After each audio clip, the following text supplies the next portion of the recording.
Good evening. Welcome to the Monday, September 13th, 2021 Kent County Public Schools Board of Education meeting. Tonight, the first item on the agenda is the approval of the agenda for this evening. Do we have a motion to approve this agenda? So moved. We have a motion by Dr. Costa. Do we have a second? Second. We have a second by Ms. Sullivan. Any comments or questions? Hearing none, we'll call for the vote. All those in favor? Aye. Aye. Opposed? Hearing none, the motion passes. The next item on the agenda is moving to closed session. The Kent County Public Schools Board of Education members, this board, Dr. Karen Couch, the superintendent, Mr. Dan Hushin, supervisor of human resources, and Gail Manley, executive assistant to the superintendent, will move to closed session under General Provisions Article 3-305B to discuss the appointment, employment, assignment, promotion, discipline, demotion, compensation, removal, resignation, or performance evaluation of appointees, employees, or officials over whom this public body has jurisdiction, as well as any other personnel matter that affects one or more specific individuals. Do we have a motion to move into closed session? So moved. We have a motion by Ms. Sullivan. Do we have a second? I'll second. We have a second by Ms. McGee. Any further comments, questions? Hearing none, we'll call for the vote. All those in favor? Aye. Opposed? Hearing none, the motion passes. We'll move into closed session, and then we will be back at 6:30.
Good evening and welcome back to the Monday, September 13th, 2021 open session meeting of the Kent County Public Schools Board of Education.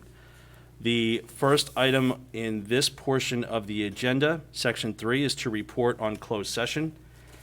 The Kent County Public Schools Board of Education members, this board, Dr. Karen Couch, the superintendent, Mr. Dan Hushin, Supervisor of Human Resources, and Gail Manley, Executive Assistant to the Superintendent, met in closed session under General Provisions Article 3-305B to discuss the appointment, employment, assignment, promotion, discipline, demotion, compensation, removal, resignation, or performance evaluation of appointees, employees, or officials over whom this public body has jurisdiction, as well as any other personnel matter that affects one or more specific individuals. This session was for information and discussion purposes only. No action was taken. Personnel actions will be voted upon by the board at the end of the superintendent's report. The next item on the agenda is our Pledge of Allegiance. If we could all stand, and Mr. Buckle, if you could lead us, that'd be great. I pledge allegiance to the flag of the United States of America and to the republic for which it stands, one nation, under God, indivisible, with liberty and justice for all. Thank you. The next item on the agenda is approval of the minutes from the August 9th, 2021 open session meeting. Do we have a motion to approve? I move that we approve the minutes from the August 9th, 2021 meeting. We have a motion by Mr. Johnson. Do we have a second? Second? We have a second by Ms. Sullivan. Any further comments or questions? Hearing none, we'll call for the vote. All those in favor? Aye. Opposed? Hearing none, the motion passes. Thank you. The next item on the agenda is the approval of the minutes from the August 23rd, 2021 board work session. Do we have a motion to approve? I move that we approve the minutes from the August 23rd, 2021 open session meeting. We have a motion by Mr. Johnson. Do we have a second? I second. We have a second by Ms. McGee. Any further comments, questions? Hearing none, we'll call for the vote. All those in favor? Aye. Opposed? Sorry, I forgot to vote yes. Aye. Thank you. Opposed? Hearing none. Motion passes. Thank you, everyone. Okay, the next item on the agenda is the superintendent's report. Dr. Couch, please. Okay. Thank you. President Getz, members of the board. We've been in the school precisely 5 days, and I just wanted to give a shout out to our staff, teachers, and administrators who spent the summer preparing for our students' return. Praise goes out to the entire staff for a fantastic first week of school. I was in every school and impressed at how well everything was going. Students seemed to be happy. Parents were very happy dropping their kids off. And I know as I went around to all the schools, I ran into many of you who were also in the schools last week as well. Last Friday, the contractor began installing the vinyl covering for the KCHS track. They intend to be completed within the week. Once it's completed, it will need to cure for 20 days, so consequently, some of the games at the stadium will need to be moved to ensure that we protect our asset in the new track. I was at the volunteer fair this past Saturday. I wanted to give thanks to Chris Hemstetter, Gina Giacomowitz, Dan Hushin, Mr. Getz, who also was there for the volunteer fair. I was very impressed with the amount of people that stopped at our table. We ended up with about a page and a half of individuals who indicated that they were interested in either volunteering. We actually found some teachers that were interested in jobs and some long-term positions, so that was really time well spent. And we talked about perhaps even trying to set up our table more often at the farmers market and seeing if we can't get some more interest in KCPS. A lot of people just stopped by to tell us what a great job we were doing and just wanted to know a little bit about the pandemic and how we were faring in the schools. So it all in all, I think we were very energized by the number of people that stopped by the table. So that was a really great event. I spent the next day at the Color Run And so that was fun as well, to see the number of people that were volunteering for helping out with the color run, which is Kent Goes Purple. And, being there early in the morning and being there till the very end and tearing down was really helpful in terms of meeting with people and seeing how happy everybody was. It was really a good event. I was pleased that we didn't have to sign off on making sure that everybody was absolutely registered. We took a lot of they came with their scans, and we just didn't spend as much time trying to check them off, but we had a number of people that signed up that day. We probably had about 30 people that signed up that day, so that was really nice as well. But it was a beautiful day. Everybody seemed to have a good time, and it was nice, a nice event. Sumner Hall. Sumner Hall is finding ways to educate young children about African American history, and they've come up with these 2 booklets, and I'll pass them around. One of them is a coloring book, and the other one is formatted into an illustrated book as well. So I'll start this way if you want to take a look at it. 2 books. They're both written by George Shivers and illustrated by Zane Carter. One is in the format of a color book, which is supposed to be for students in grades kindergarten through 1st grade. And the other one is a chapter book, and they're looking at giving it to each child in grade 3 or 4. So we're waiting to finalize that, and then we'll be able to pass them around. They also developed teacher trunks, which I thought was a really neat concept. They've organized more than 400 titles of children's books in a wide variety of topics about African American culture and history. They've organized them into teacher trunks, and they're related to specific areas. They include games, to artifacts, to lesson plan suggestions, and they're organizing these trunks so the teachers can check them out and be able to have the resources that they need to teach African American history. So they will be made available to teachers who wish to borrow them for classroom use. And just to let you know, they were assembled by the Education Committee of retired teachers, college professors, and interested history buffs. So I think that they've done a nice job trying to get some resources into the hands of our teachers. And finally, just wanted to let you know that Galena Elementary, we did have our final walkthrough. The school does have use of all of the classroom spaces, including the kitchen and the cafeteria. There are some punch list items that still need to be completed, but all in all of the spaces are available for use now within the school. So that concludes my report. Great, thank you. Dr. Couch, could you also give an update on the partnership with the health department on testing for KCPS staff and students? Right. So we signed up for COVID testing with the health department. We are waiting for them to find a secured area a sterile area in which they can administer the testing. As many of you know, the health personnel are employees of the Kent County Health Department, and we do not have a sterile space within each of the schools to administer the test at this point in time. So we're waiting for the Kent County Health Department to identify an area in which they will do the testing and then hire the individuals that will be administering the test. Once everything is in place, my understanding is they'll be able to make available to Kent County public school employees and students testing Monday through Friday. So my understanding that would start sometime in October. Thank you. Okay, the next item on the agenda is the KCPS enrollment update. I see Ms. Williams walking over.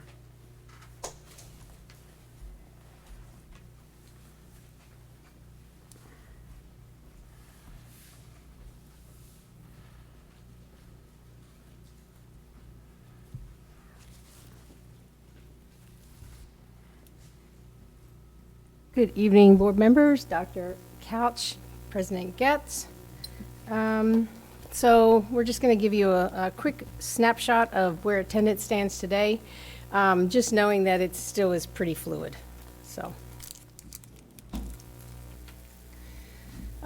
This is just to give you, I try to use September 30 numbers, just because that's where our funding comes from, and that's really the point of the enrollment report that we give. So if we look at last year, on September 30, we had 138 seniors listed. Now, we know that 142 graduated, but that's the September 30 number. And then we look at our kindergartners on September 30, and that was 122. The reason I used kindergarten instead of pre-K, which I usually use, is because we knew pre-K numbers were, I think they ended up being 83 for the year. So it was really low. It was really just not a very accurate number to really use. So I looked at kindergarten. So you can see if we looked at those two numbers coming in, everything just rolling up, nothing changes, we'd be 16 students down.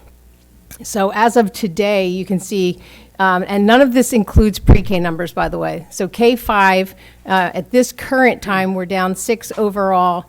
6-8, we're up 15. 9-12, down 17 for a total of -8 district-wide at this point.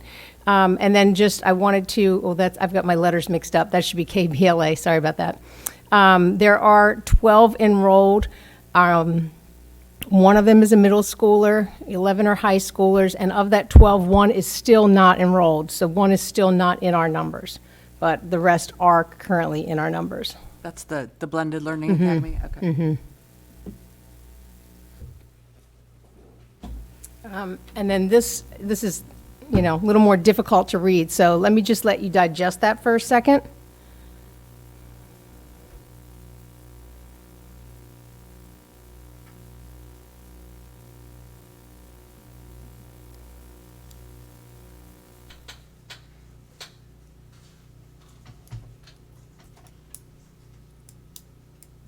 Okay, so you can see that on here, we do include the pre-K numbers where they stand right now at 82, but that is shaded because it is not included in the overall number, because typically that's not where we would get our funding from. Okay, so just to kind of clarify a little more too, let me see if I can use, I don't think I can use Can I the mouse. clarify something just for a Yes. minute? We do receive funding for pre-K, but it's through Kerwin. So that funding will come through a different source, but we are not funded through the foundation with pre-K. And then if you will, and I'm starting at the right, so go back one column, all the way down, the column that is headed 93020 enrollment. And you'll see if you go near the bottom where it says last year there were 4 non-public and 1 with attendance the student was enrolled but had not attended for the month of September. So again, just like Dr. Couch says, with some of our non-public, there is some funding that might be involved in that, but in terms of, I believe, and correct me if I'm wrong, Dr. Couch, but I believe in terms of just that enrollment count that goes in for 930, those kids were not last year counted in our numbers in terms of what got funded for this formula. So that's why you'll see that, yes, we had 1738 enrolled, but in terms of eligible for funding, it was 1733, that bottom number. Historically and even now, are you still seeing additional enrollments coming in at this point? A few, Just a few? just a few. I mean, right now, all of that is really slowed down because school was started all over the state. So, yes. Questions on this chart?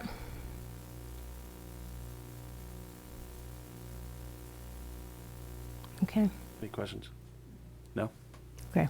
All right, so I'll come back next month with a Great. little more detail in terms of who went where and who came from where to the school system. I might just note that we're down 8 students, which is a good sign that we're not down a lot more than we thought we might be. But typically, as Ms. Williams said, it's very fluid, so we're probably going to see some fluctuation with coming and going. But I would note that we have not completely dropped the students that have not shown up at all for day one. Right, We have not dropped those students yet. We're still trying to determine where they are.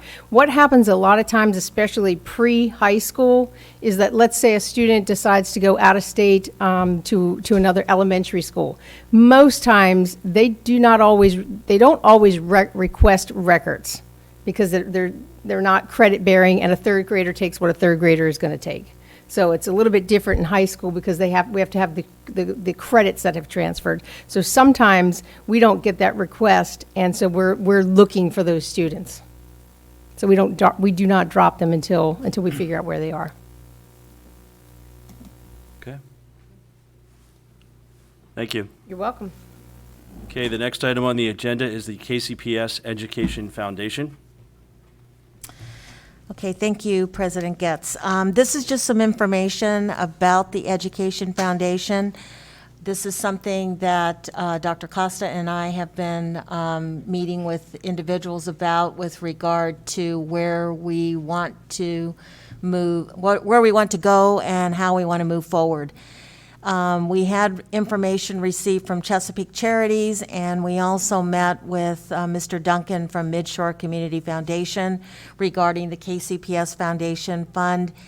And administration is recommending, based on the conversation, that we maintain the fund that we have at Chesapeake Charities for WKHS.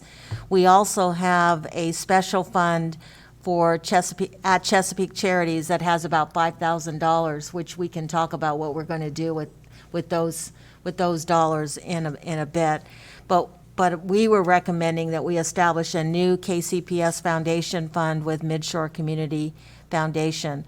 One of the things that we think is important with the Midshore is they can assist with partnering us with donors. They can also assist with public relations. They also indicated that they would be more than happy to help us with technical assistance if we need it. I think that both Dr. Costa and I were very impressed with how helpful that they were going to be with regard to this fund. And they also stated that they would waive their initial $10,000 requirement for establishing the fund. So one of the things that they did ask is that we come up with a general foundation fund mission statement. And so we came up with the following mission statement. The Kent County Public Schools Foundation provides funding to enhance the educational opportunities for KCPS students and promotes excellence in teaching and learning. So that gives us a wide range of possibilities on how we want to use the money. And he said that the broader that the mission statement is, the better. So both Dr. Costa and I worked on this mission statement. I shared it with Mr. Duncan. He thought it was perfectly fine. And our recommendation is that the board move forward and approval in establishing a KCPS Foundation Fund with Midshore Community Foundation. Dr. Costa, can you just speak to some of the ideas that? Well, our model kind of has been Talbot, which has, I think they established theirs in 2017. And, it's really a big hunk of money now. They have kind of different pots. One of the things, I think somebody in the community there wanted a mental health fund, a fund that would do that. Some of the things I've been thinking of for a long time would be to maybe start out with 3 areas. One being mini grants for teachers, which I think is very good. They have that too, and they range from, $50 to I think $6,000 is is the biggest one. Another one would be for field trips, which are expensive, and I think it should be a real priority for us to have our students go, probably once the COVID thing settles down, to especially to places like Washington, D.C. and Philadelphia and New York. We're near all these great cities, and a lot of our students don't get to them. And then another area would be our planetarium, which needs quite a bit of money to really be probably gutted, I guess. And I think it would have tremendous possibilities, not just for our students, but for the community and maybe even as a tourist attraction. So I'm sure you all have other ideas too, but those are three that I thought we could start out with. And I might note that Mr. Duncan said that once we establish the fund, if we want to come up with subcategories, as Dr. Costa stated, that's absolutely fine. Yeah. You can pigeonhole money for certain specific items that we're interested in. Like if we wanted set up money just for the planetarium, then we just establish that, and then there might be some individuals that that's all they want to give to, and then that way they know that their money is going directly for that project. So they would help us set up those funds and help us with recruiting donors and public relations and putting it out in their newsletter and those types of things as well. That's great. I noticed, I saw an article in the paper, and I sent it to both of you just a couple of weeks ago. Talbot has raised over $500,000 in a pretty short period of time, and they have a foundation, and I mean, they have a board of directors, and some of those people that are on their board are some pretty significant people in their community. We would need to Would do we that. be responsible for putting the board together? How would that happen? One of the things that Mr. Duncan suggested is that we initially, as a board, come up with board members and help to get it off the ground. He said the way it happened in Talbot is if somebody indicated that they wanted to donate a significant amount of money, then obviously we might want to put them on the board. But typically look at certain categories of individuals and occupations that we might find useful. Like certainly if you can find a lawyer that is willing to be on the foundation board, that would be a great support for the foundation. But he said initially he would start small and just get it off the ground and start the ball rolling.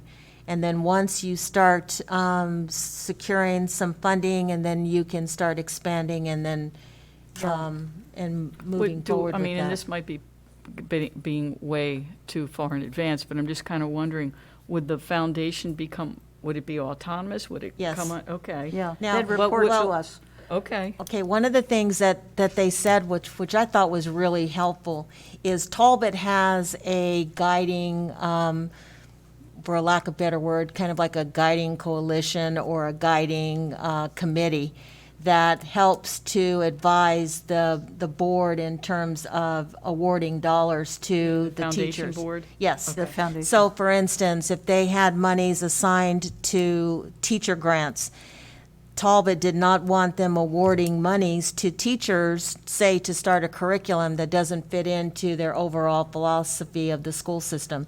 So before they award the dollars to teachers, they go through this committee so that they can make sure that this committee is saying, yes, that fits in within our philosophy and our curriculum within the school system, and yes, that makes sense, and then they go ahead and award it. So they make their initial recommendation, but then it's vetted through this committee to make sure that they're not going to support and fund something that doesn't really support what the school system is doing. That committee would have to be grounded in Kent County Public Schools Right. because no one else would know. Right. It is. That's- it That would is. be a committee of.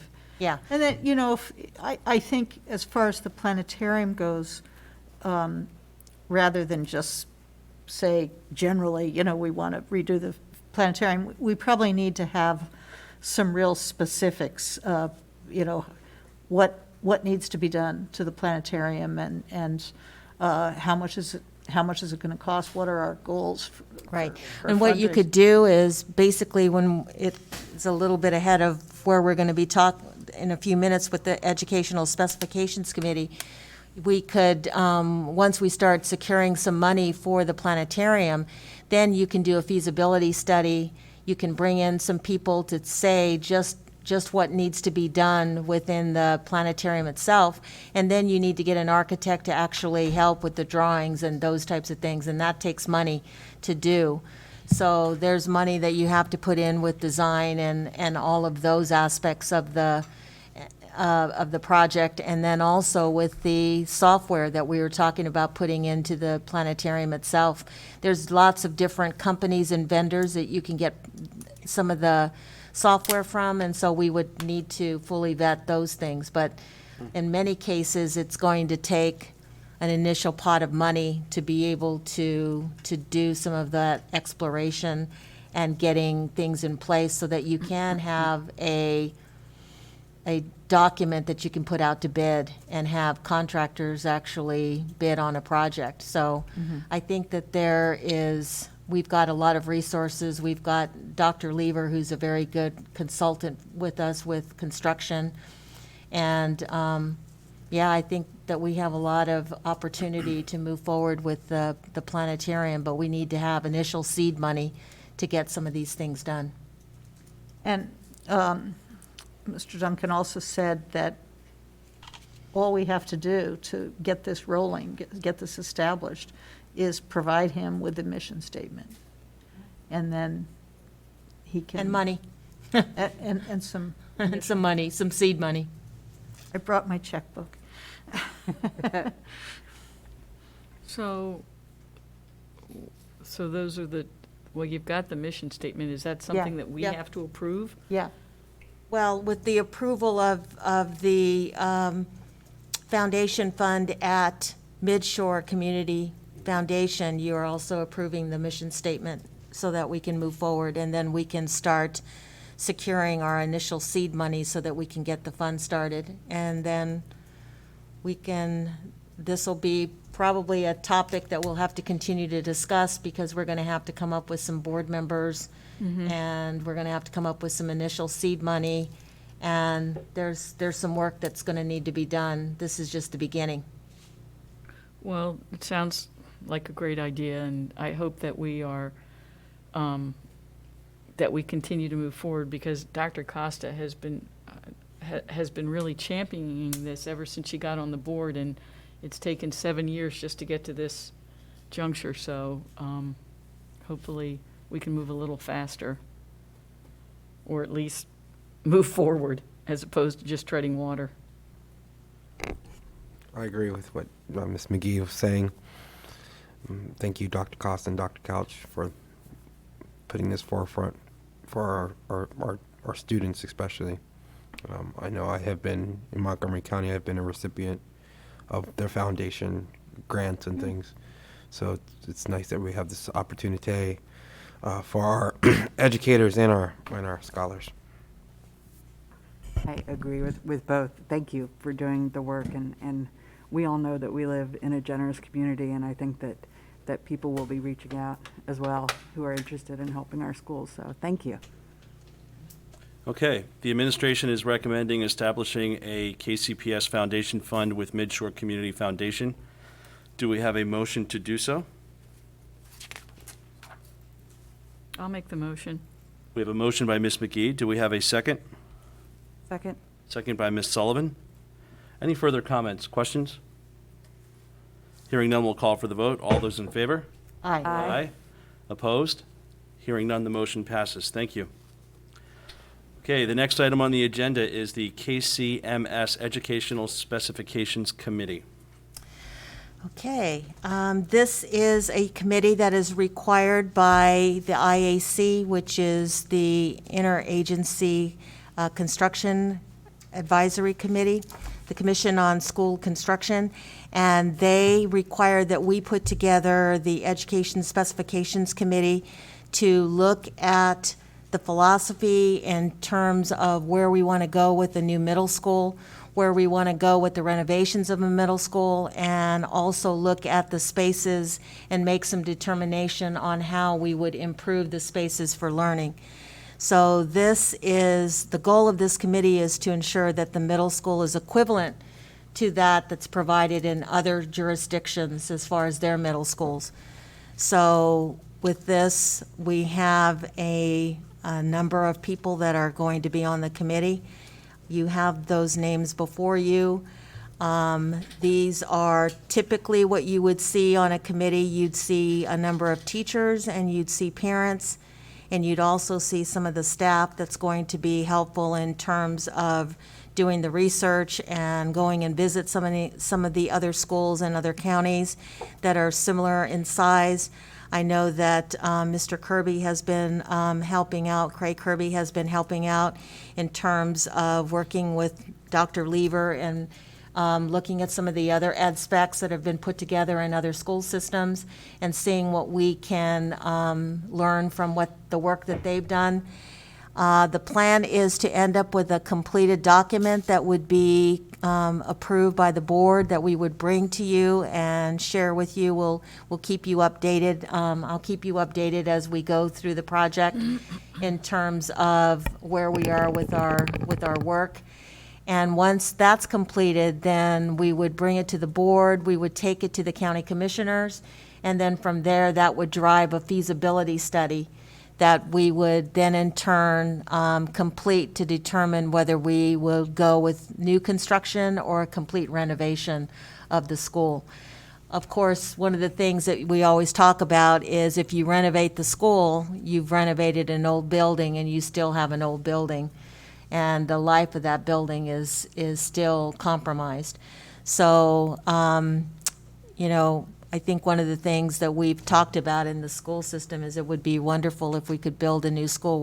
We're the only jurisdiction that has not built a new school in, I don't know, 75 years. It seems like a long time. Not quite So it's time, I think, that we look at that, and it's going to require a lot of buy-in and a lot of community engagement. So we will have community meetings throughout the year. We plan to take our information out, have some opportunity for parents and community members to to give us their thoughts and provide us with some of their concerns about new construction, about renovation of the existing middle school. And one of the ideas that has come up is, could we move the fifth graders into the middle school? If we did that, then we would also provide some space in the elementary schools, because Garnett is almost beyond capacity right now. So I think that we would build in a little bit of more capacity at the elementary school so that we wouldn't have to worry about building a new elementary school right away. But at some point, we've done a really fine job of taking care of our assets and taking care of our schools, but we're at a point now where we're going to have to start thinking long-term as far as building replacement or major building renovation. I have a question, well, a couple. What's your timeline for? This committee would run until probably April or May. So my other question is, it doesn't make sense to have a architect and an engineer look at our existing school before this? This is committee? not what this is. This is the educational specifications of the space itself. So the feasibility study would be when the architect would come in and look at the actual spaces. But the architect can't make a recommendation until we've honed in on what it is we want in the school and why, and what the educational purposes are for those particular spaces. So it's more about, this is actually the fun part, because you get to dream a little bit and think about what you'd like to have in a middle school and why, and think about the philosophy. And we come up with a final written document that will be very nice in terms of informing the architect in terms of what we do to move forward. And it will If we- drive all of the next decisions that we would make. If we were to renovate, would have to move everybody out for about a year, right? Yes, So that that's a would have to problem. put them in portable buildings or Yeah. there's a number of ways, and I think we also heard this from the county commissioners in that when we were walking the space at Rock Hall Elementary to look at the renovated spaces there, the question was, where would we build a new middle school if we were to build new? And I think that that's what this Ed Specs Committee would help to try to determine. We have to think about both scenarios, because as you know, we're not the money, we don't hold the purse strings. The purse strings are going to come from the county commissioners. So it's really, in reality, what they're going to want to spend and what they're capable of spending and what makes the best sense in terms of moving forward. So what we need to be able to do is to determine what needs to be in the new middle school, and also, if we were to build new, where would that new location be? In my last district, we built a new middle school on the same property as the existing middle school. And we butted up the new construction almost right up next to the building. And then once we built the new building, then we demoed the old building, and the old building became the parking lot. So there are a number of ways of which we can look at that, and that's one of the things that we would do, is we would look at other school systems in Maryland that have done similar projects. Frederick just did that with their Yes. high school. Cecil County. Right. just did it, Cecil too. So we would look at them, talk to them about their struggles and their, what would they do differently if they had to do it again.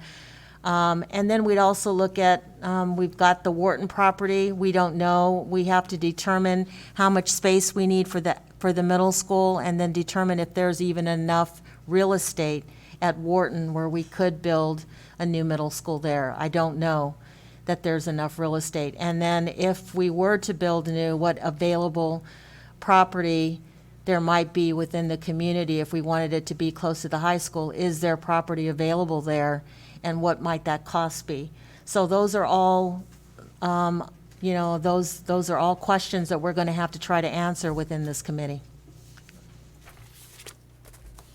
So this committee would deal with both the physical part about where we would go, what we would do, in addition to deciding what it would look like if it could be anything we want, and also I don't know that they'd make the decision. I guess we would ultimately make the decision, but also come to us with the recommendation, for example, of putting the 5th grade back in the middle school.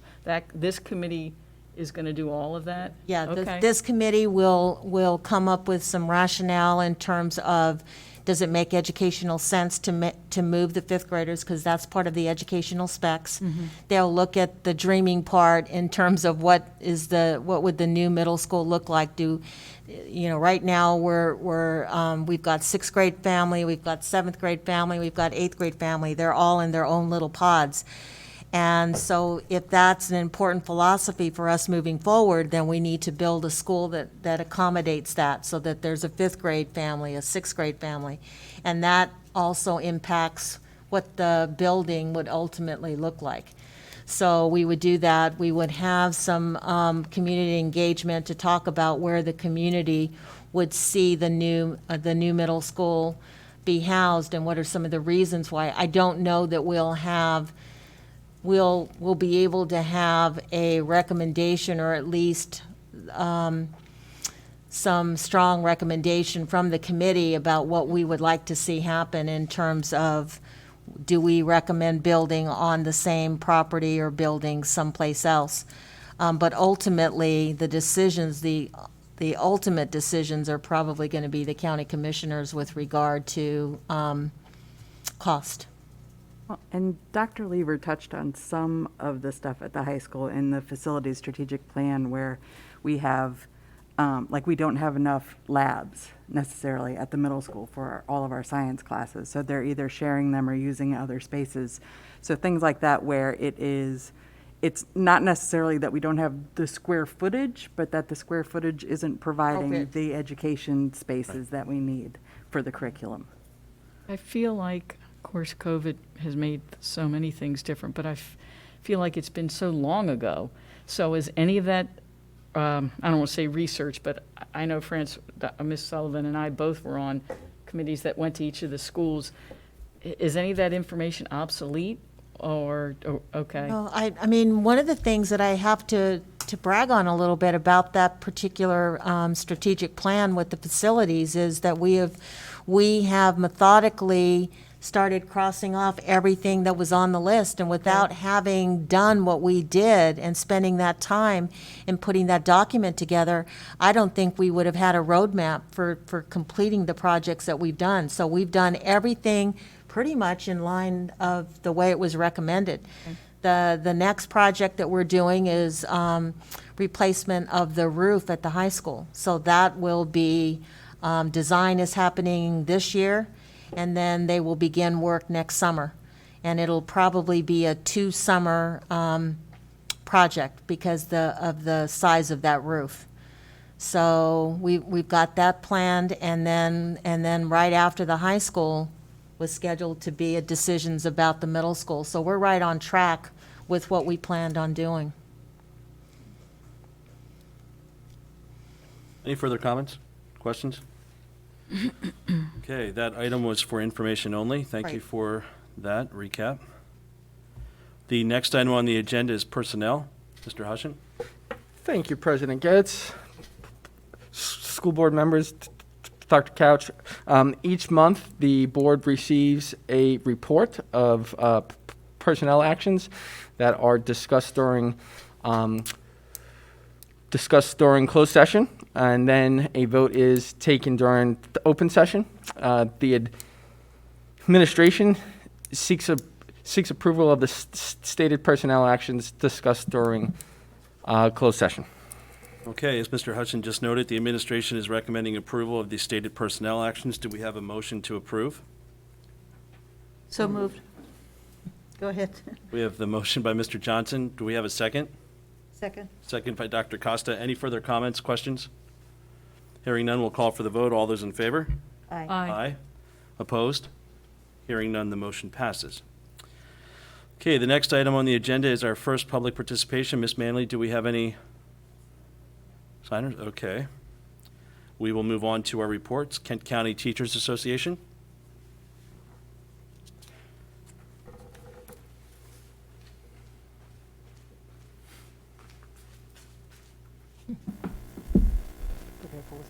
Whichever you want to do. Good evening. Good evening. Hi. I'd like to begin by inviting all of you to our annual Crab Feast, which will be held September 24th at Wharton Park, starting at 4:30. We should have plenty to go around. I'll be putting something in the news as well to go out to staff members. It's a joint venture by KCTA and KCESPA. One week in, and I'm sure we're all feeling the same combination of excitement and exhaustion. I was telling someone after the first day of freshman, you have so much adrenaline when they get there, and then when you hit your planning or lunch, everything just sort of floods out of you, and suddenly you want to nap. It has been so nice to have students back in the building, to see more than just the top of their heads or a blank screen. We heard over and over last year, and we couldn't agree more about the emotional toll for students not being in the building. And I can tell you that the teachers felt it too.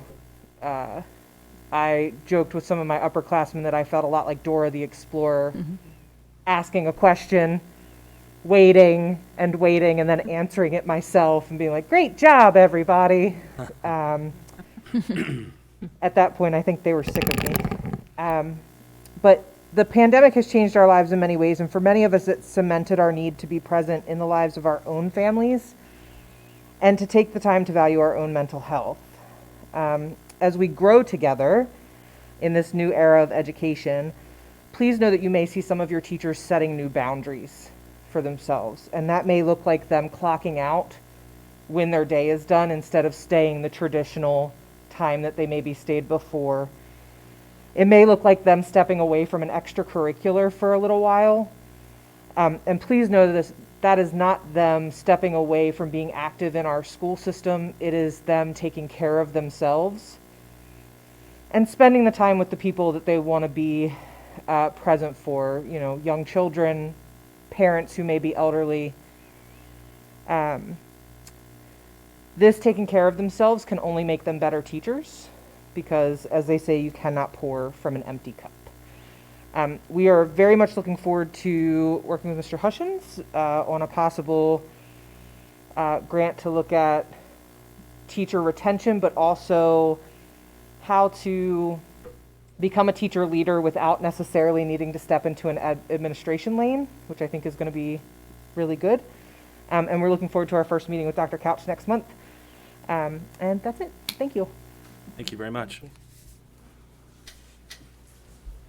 Okay, the next item on the agenda is board discussion. Mr. Buckle, would you like to go first, please? Yes. Thank you. Good evening, Dr. Couch, President Getz, and fellow members of the board. As always, I will start my report tonight with highlighting the upcoming activities and updates of each school, starting with Kent County High School. A big thank you to Echo Hill's staff who aided in team building activities for freshmen on the first day, and all the teachers who made the opening of a school a success.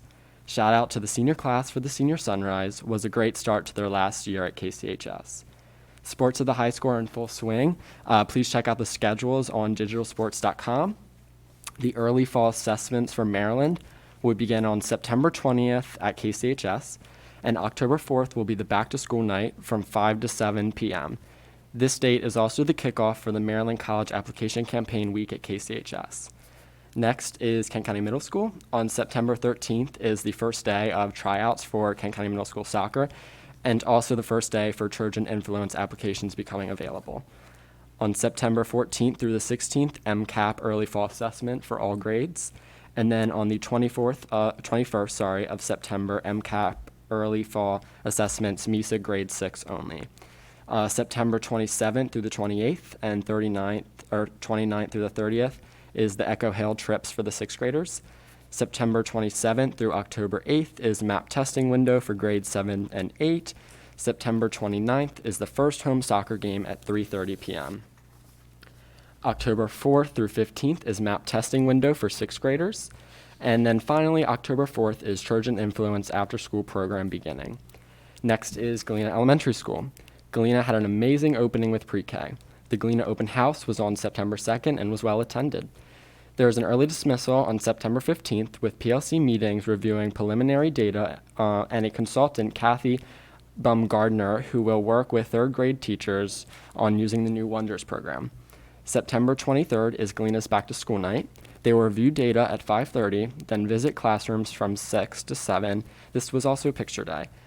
4th graders will go on a trip to the Sultana on September 24th. And finally, Texas Roadhouse will hold a fundraiser for the school on September 29th. Head out to Middletown and have a dinner. And then finally is Rock Hall Elementary School. On September 15th is the early dismissal for students and staff professional development. On September 28th, Rock Hall Elementary School Title I virtual back-to-school night. On September 29th is the Rock Hall Elementary School 4th grade Sultana field trip. And then that is it for school updates. I wanted to take some more time today to thank all our Kent County Public Schools staff, faculty, administration, and central office employees for their hard work and dedication towards our first week of schooling. I was pleased to see board members within the schools, students back in the building, and education starting to go back to whatever normality was. As I look through my education, I think of all the times that I have been just content with the state of an organization or sloppiness of my school presentation, content with the rolling out of bed and doing the bare minimum. You see, we have become far too okay with just being content. We do not like to break the barriers or strive past the normal. In fact, we are rewarded sometimes for staying within those lines of a social contract and censoring our so-called radical beliefs. I use my time for a board report wisely. I uphold this position with respect, fulfillment, and honesty. I do what my constituents and peers want, and I always have something to say, whether it's negative or positive. Something I have discussed a lot is the pronoun forms and Kent County Public Schools' support for gender expression. For those who have not heard my previous reports, and for BOE members who forgot, pronouns on rosters and equitable allocations for bathrooms, materials, and education is a student right you have all blocked. Ideas should be debated, not thrown away. My duties should be outlined in the student handbook, and voting rights should be present. Furthermore, I am pleased to state that I'm working with delegates, fellow SMOBs, and students to draft propose, and pass a voting rights bill. I hope when it comes time, the board recommends for approval. And possibly, when my rights are equitable, maybe I will be listened to. Whether our county is small or not, we need a gender expression form. Even if no one else on the Eastern Shore has a gender-neutral bathroom, we should become the first. When it came to universal pre-K, we were quick to brag about being first. But when it comes to these student rights, I see blank stares. I should not have to be complaining about the same things at each meeting. We should be working with the public instead of sending emails behind the scenes. Although I may now be educated on the positions of my board, the public is not. We live in a generation of students who are more open about gender and sexual identity, and we should have forms and procedures that show continued support rather than just adopting basic state policy. About 1 in every 6 Gen Z adults consider themselves LGBTQ+. The form does not need to be distributed in take-home folders, but can be available in the front office, guidance wing, and online. I think you would be surprised by the amount of students who would use the form, and furthermore, the staff and student support in such implementation. I was told that each district is small enough to handle these concerns of gender expression individually, and therefore, a form is not needed. However, how have we handled these concerns of equity in the past? Let me highlight just some of it for you. Kent County Public Schools has an ESOL department that continues to work with lack of support and needs to be adequately audited, but this continues to be pushed aside. Kent County Public Schools does not have proper training for sensitive issues for 2 reasons. We continue to have staff use derogatory slang and slurs, and there are no students at the forefront. Our only Black administrator was put on leave, with students never being directly notified, and only parents with a small letter. Personnel issues does not stop a school system from being clean and thorough with its letters to the public. We have employees who believe the rights of LGBTQ+ individuals are an inconvenience. There is a difference between having a differing opinion, but being vocal about these opinions rooted in your lack of education is hurting our students' education. Our Gay Straight Alliance was originally reprimanded with concerns of the presence of a gay club upsetting parents and teachers. This is a governmental right. Furthermore, we have teachers who use different pronouns from their biological gender with no support, 0. And we already have teachers who have allowed student pronouns and added it to their first day instructions. You know who you are, and thank you for stepping out of Kent County Public Schools bigotry and working on your students' education through equitable approaches. However, you are correct. These concerns were addressed on an individual basis, but they were never properly addressed. There was no procedure, no form, and no correct way to address it. This is not a giant bash on our school system. This is a wake-up call that small changes make big differences. Students have concerns. Students have questions. We have public comment, but what does that really do? You allow the public to speak, but your mind was already made up. You do not seek outside opinion, and you only answer the questions asked when convenient. I'm sick of talking to past alumni, and when they tell me that they have experienced the same bigotry that we have today. The line should stop now. I think it would be beneficial to have more work sessions more often with students helping add to the agenda. Maybe even town halls, public forums, and more. These changes are small, and we're all here to help, always. It was never a personal dig, but rather a reminder to fulfill the portions of your duties that your constituents elected you for. I have deep respect for everyone on this board, and I believe for that respect to continue, we must act and listen upon the students. Answer your emails, give reports of honesty, and work with me. We are growing a community of leaders, but only if we allow leaders to provide outside perspectives and beliefs of different groups. The first GSA meeting is held this Thursday, and the first SGA meeting is next Thursday. I'm sure that if any of you attended and viewed the strength and resilience of my classmates, you would be as passionate about these topics as I am. History has its eyes on you. What will you be remembered for? Thank you for your time. Dr. Costa? I went to 2 events for new teachers, one of them at this fantastic bakery called Rise, and we all made pretzels, delicious. And we also, the next day, there was a dinner, the kind of traditional introductory dinner at the Harbor Shack in Rock Hall, and it was fun to meet the new teachers. There were so many of them, I've already forgotten their names. But I went to for the second time in 2 years, I went to the middle school where our very fine principal, Dr. Sperry, had gone to great lengths to make a presentation for parents about where the school is going to go, what input for the direction of the school, what can be done better, and so forth. And both times, hardly anybody comes. There were, including me, there were 3 people at this one. I can't remember the date, but I just, getting to your issue of wanting, a lot more public participation, here we do have principals who want participation, and we're just not getting it. Is everybody so busy they don't have an hour or two to go to their child's school and see, what the future looks like? But it was very interesting, and I hope she still keeps doing these things. And I've visited some schools and was really impressed. What really hits me is I know that in recent years, before COVID, a lot of people thought, the future of education is just with computers. And I think what COVID showed and what everybody's excitement about being back in the classroom showed is that there's nothing like, real school with real teachers and kids there all together. It's so much better than just being online. So I want to thank everybody who made the first week or two of school go so well, because it was really impressive to see. Okay. Ms. McGee?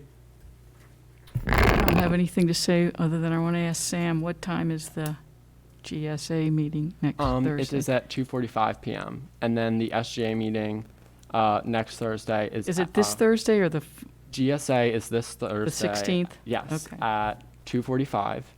And then the SGA meeting is next Thursday, the 23rd, at 12:50, so the start of 4th period. So it's during the day.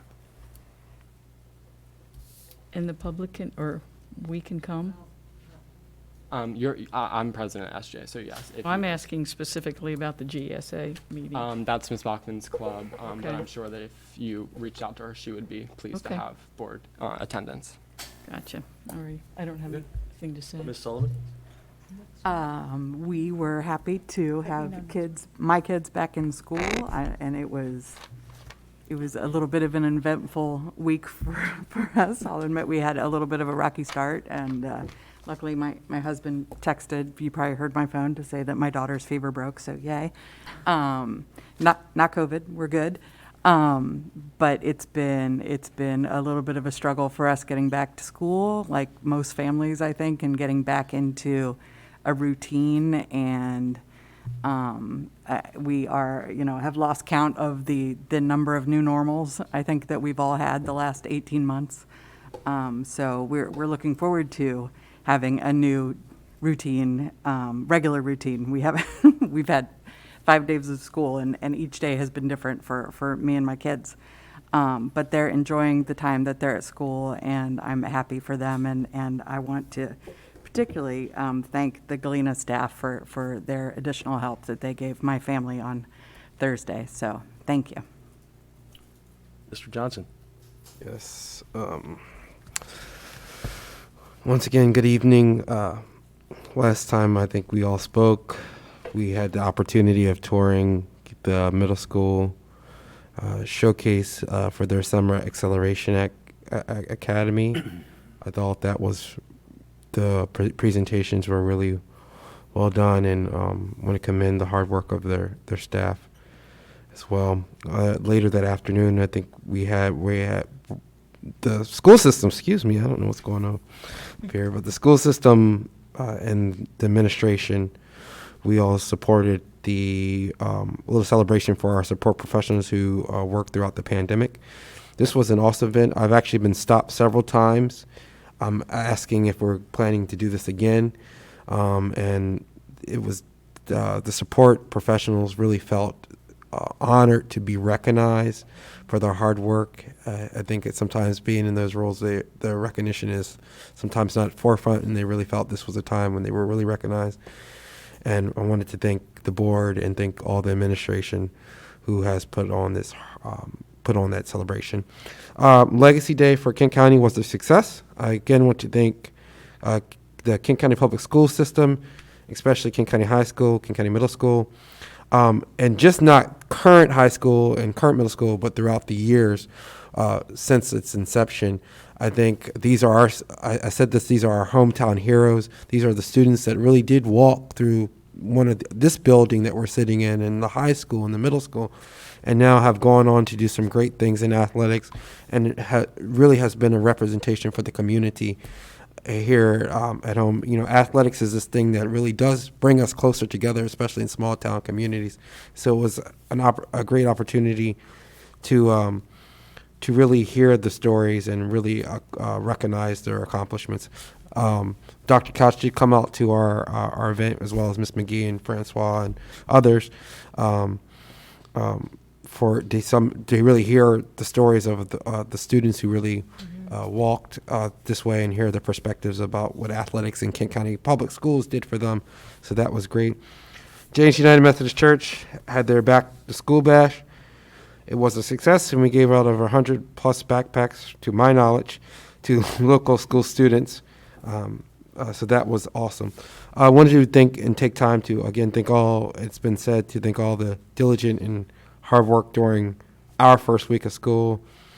The school system has demonstrated exemplar methods and practices to support the smiling faces on our scholars' faces. I have been the recipient of many phone calls about the smooth success. While there are sometimes hiccups on the first week of school, I know for me, we're still dealing with bus situations in Montgomery County. They are small, and the successes have outweighed the hiccups. So there's that. And I have also been the recipient of a sleepy teenager during our morning calls. Getting back into the swing of things, I asked my brother how his first day. He said, "Oh, it was okay," but he's excited to be back. So that's always. Again, I want to just give out. I know I'm talking forever, but I just want to give a special shout out to this collective unit of Board of Education members. I've been recently studying some of my friends who are on the Prince George's County Public School Board, and they're going through a very rough time between disagreements between board members. And I have to often say why we don't always see eye to eye. We can leave this place and we can call each other and have collective conversations without problems. We can share what we're thinking. We can share, and we can come and we can put the forefront of our children and our students and our educators first. And that's just commendable, because other districts are having a time with that. And just seeing the division and seeing the attacks and the disconnect is just, sorry, I got a little excited, but it's just upsetting when we have that in education, and I'm so glad we do not have that here. So I just wanted to give that shout out. And then we have our Mabe conference coming up. Really excited to been working along with Mr. Getz with the conference planning. So that is coming up, and hope to see everyone there. Okay, thank you. With everything that everyone else has mentioned, I mean, some of the activities, the appreciation cookout was fantastic, from the middle school to their creations from the summer school down through the opening days. I just wanted to call out, every school in its own right is in its own fishbowl, and it was pretty cool to see the uniqueness of the opening days in the first week as to how each school kind of operates. I was pleasantly surprised with Galena. Visiting the other day, where they have their little radio station, WGAL, that is broadcasting throughout the school with their morning announcements. And all the schools are doing great announcements, and it's great to see the fifth graders rotating in and out. But WGAL had their little on-air light, which I thought was fantastic, and it was really a cool moment to see that. So I was really happy to see all of that. I just wanted to touch on the volunteer fair from Saturday.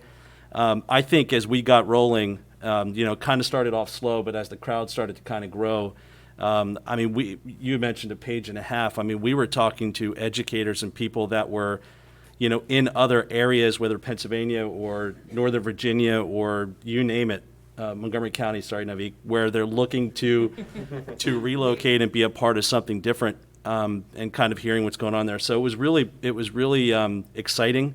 I know Mr. Hushin was energized about it, and hopefully we can kind of keep that momentum going. But to meet all of these folks, I know Dr. Costa, the volunteers you speak of all the time, they're out there. So there's proof in the pudding. So we were actually really pleased to see that and look forward to meeting up with those folks.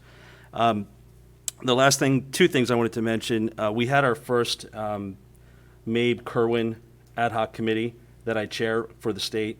There's a lot of information, so I would encourage our board members that as we start peeling into Kerwin and the details of what that means, it's pretty massive, and everything is still work in progress, so the door is kind of left open as to when things are going to be executed or happen on a timeline, but it's there. So I would just encourage everyone, if you're interested in reading, resources in Kerwin, please do so.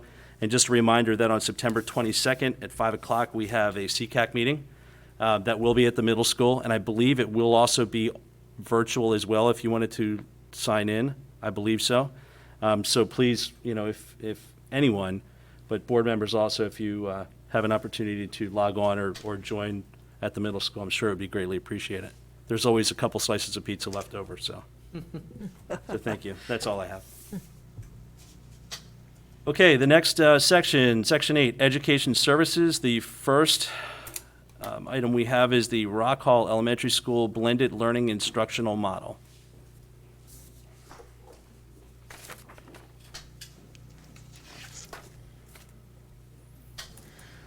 While Ms. Hemstetter is coming up, I just wanted to note that, oftentimes we've talked about this during our strategic plan about what are we doing different.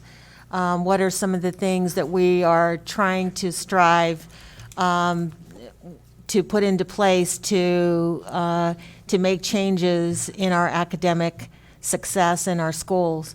And so this is an example of some risk-taking that is going on in one of our schools, and a change that we are that has been put into place in terms of what are we doing different and how is that going to affect our student achievement long-term. So with that little tidbit, I'll turn it over to Chris Hemstetter. Thank you very much. Good evening, President Getz, Dr. Couch, and Kent County Public School Board members. I am Chris Hemstetter, the principal of Rock Hall Elementary School, and I have with me Jory Mitzel, the new Rock Hall Elementary School Community School Specialist. We are here this evening to provide information and give you time to ask questions on the blended learning instructional model that Rock Hall Elementary School is engaging in this school year.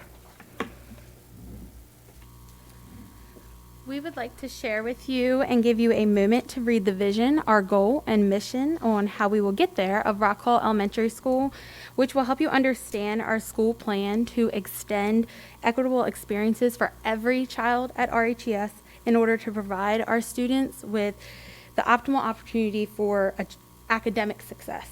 We understand, and the research should suggest that our learners learn and develop at different rates, and we believe that this model that we have put in place will help support our students in the best way possible for RHES.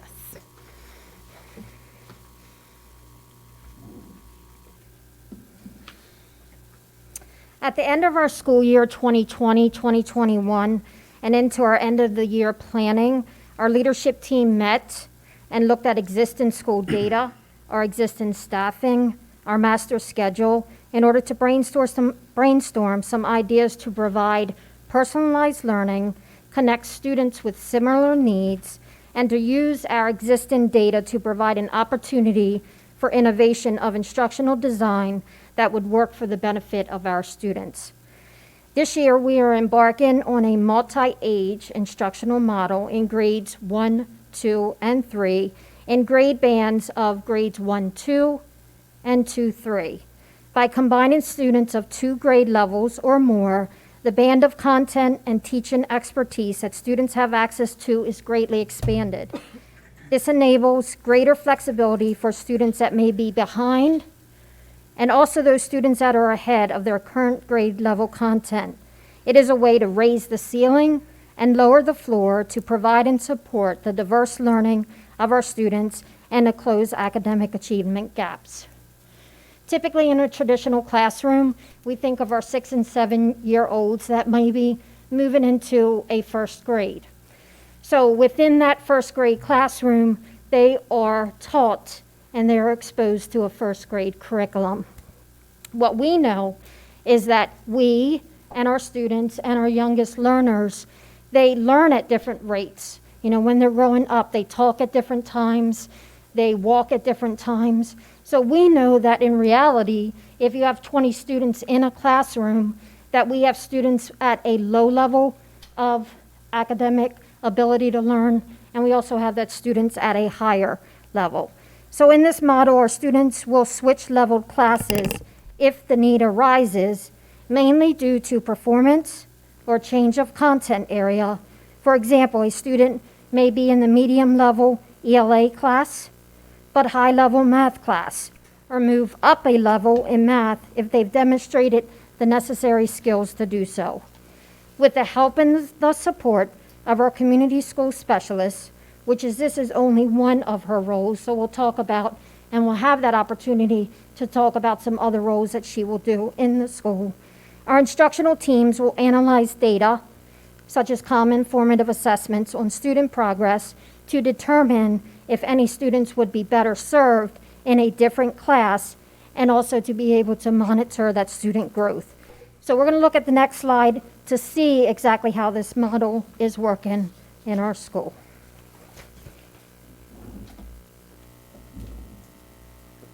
So when deciding how to organize our students, we use 2021 spring map data and as a baseline to get the range of the students' reading Lexile scores from lowest to highest. And reading Lexile levels will correspond with below grade level, on grade level, and above grade level. We were then able to use these ranges to identify each classroom roster. Students are scheduled in their homeroom classes by their reading levels. They travel to lunch, recess, specials, and all together with their homeroom classes. They then will move across teachers in mathematics per skill level and unit that they are in math. You'll see the schedule on the next slide to kind of better understand the math and the reading blocks. Did you want to talk more about that? Sure.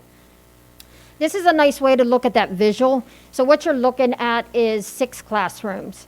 Class 1 all the way up to class 6. What you'll notice with the color coding is we have 3 classes currently. This has been the first week that we've been doing this. In the first 3 classes, we have a 1-2, a first grade, second grade, 3 of those. Our first 2 classes, class 1 and class 2, what we did is rank those reading Lexile scores. So the way it works is typically our teachers, per their grade level, will look at their reading scores and their math scores and rank them across that grade. What we were able to do is take all of the students in grades 1, 2, 3, which were approximately 100 students. And I think at one time it was 99, and then it went up to 100, and then we were at 106. Take those scores, it was off of the map, reading Lexile, and rank them from the lowest to the highest. Then we were able to break those down into 1, 2, and 2, 3, and kind of rank them into low, middle, high classrooms in order that they would have similar needs within the classrooms so that we weren't doing a wide range of levels from the lowest, a kindergarten, level, reading level, up to, a third grade level where our students were struggling trying to differentiate the needs of those students. We were able to take those 100 students and put them into individual classrooms that they were better suited for so that the kids could move across those levels. So if you look at the bottom of that with the arrow, that's just showing those reading Lexile scores in that range from the lowest to the highest. And then what we did, you'll notice in the next slide that Jory will go over, and Mrs. Mitchell will go over, you'll be able to see that in mathematics, that's at the end of the day. Those blocks, that mathematical block is all at the end of the day, so that students are able to be fluid across those teachers and across those contents by unit, which is typically like a 4 to 5 week unit based on ability. So here is the schedule, and you can see the classrooms 1 and 2. They start with their ELA block, which is 90 minutes. If you look at grades 2, 3, their ELA block is 10:30 to 12. Again, 90 minutes. 1 and 2 all have the same ELA time. So again, those students could be fluid back and forth. Teachers can be flexible as needed, and as we're looking at data and seeing if students need to move. And then at the end of the day, you'll notice that all the 6 classrooms, 1, 2, and 2, 3s, all have math at the same time. Like we said, this is where they go out of their homeroom and they get moved based on their math skill and their unit needed. Also, you'll notice in the schedule, we have staggered academy and a staggered writing center tech time. This is additional time that teachers can be pulling for student for small group instruction and more individualized learning experiences for the students.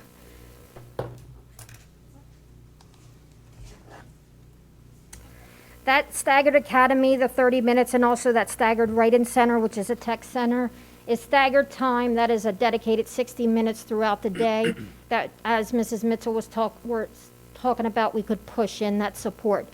So what it's providing is all of our Title I interventionists, all of our sound partner tutors, all of our teachers, any of our SPED teachers that have identified students that they can work with, along with any acceleration time that we can use. We have looked into purchasing, and Mr. Poore is helping us with that, purchasing a coding curriculum that integrates into all subject areas for coding. So what we're doing as of now is looking at how we can separate our media center into a makerspace area and also the library so that it becomes a true writing center or a true tech center.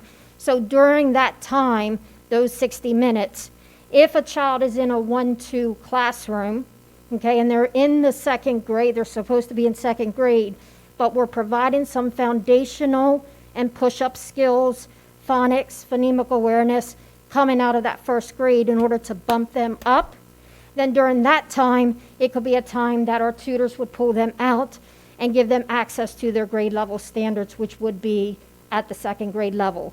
That could be done through writing, okay? So as they're learning or they're being exposed to that 1st grade curriculum and those 1st grade standards, that time would be a time that they could take what they've learned, apply those 2nd grade standards into a writing prompt, or be provided with a coding opportunity through the program that integrates with math, writing, reading, arts, and music.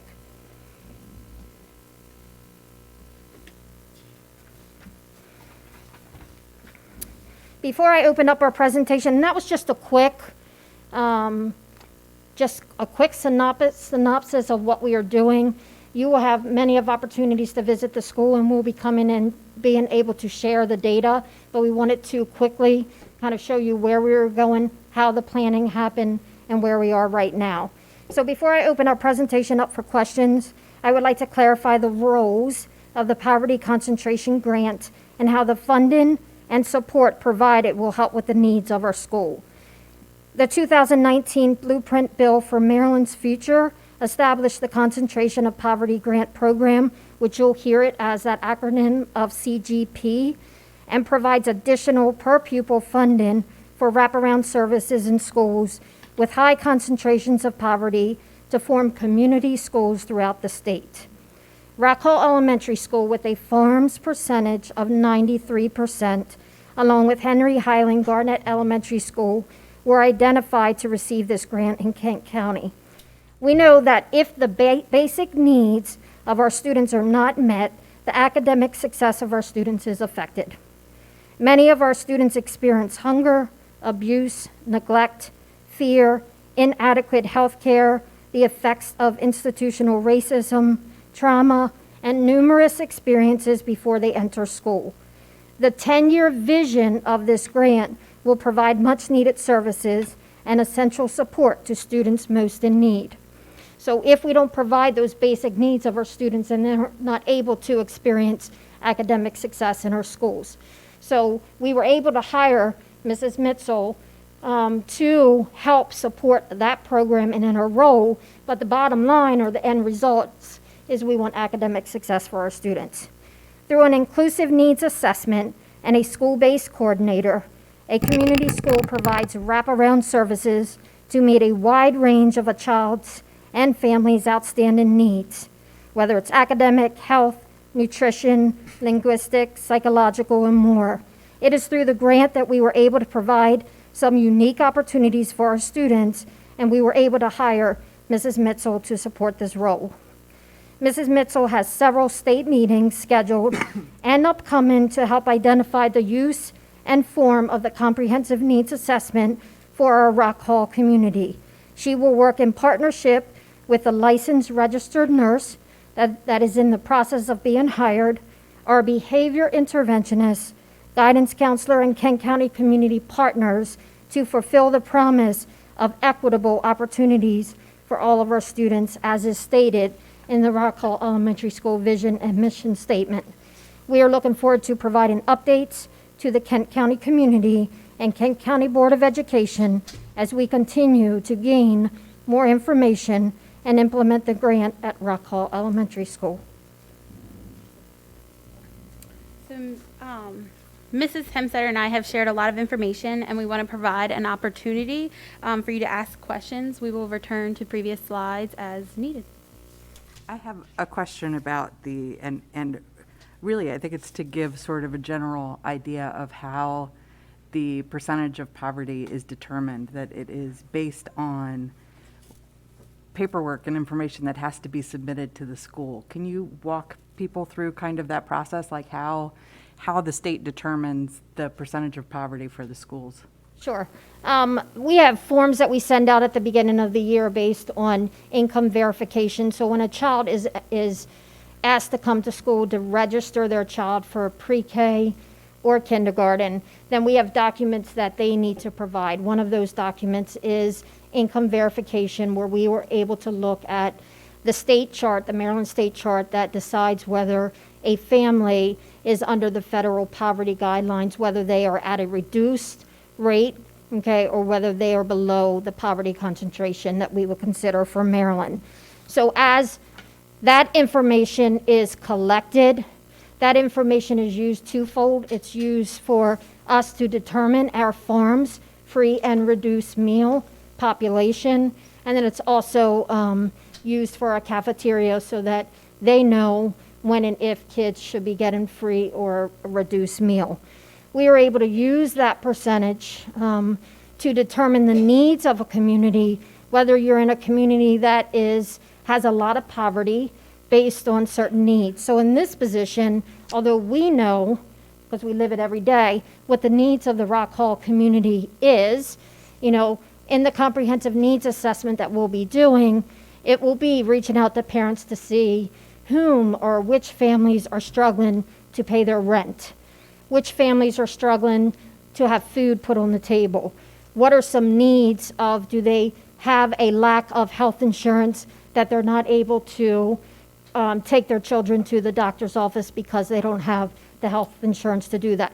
So those are the things that we know. So during this grant, we have to do an official comprehensive needs assessment. So Mrs. Mitchell will be working with the State Department, because although we know what our needs are, it's just one thing just to stand up here and say that.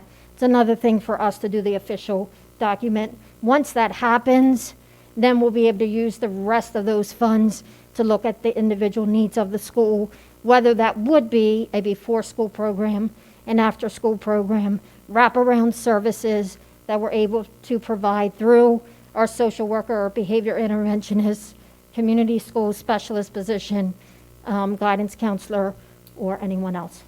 Thank you. And how have your families been responding to the blended classrooms?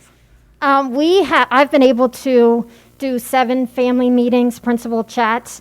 Again, some of them well attended, others not so much. We have had nothing but positive responses to the model that we're doing.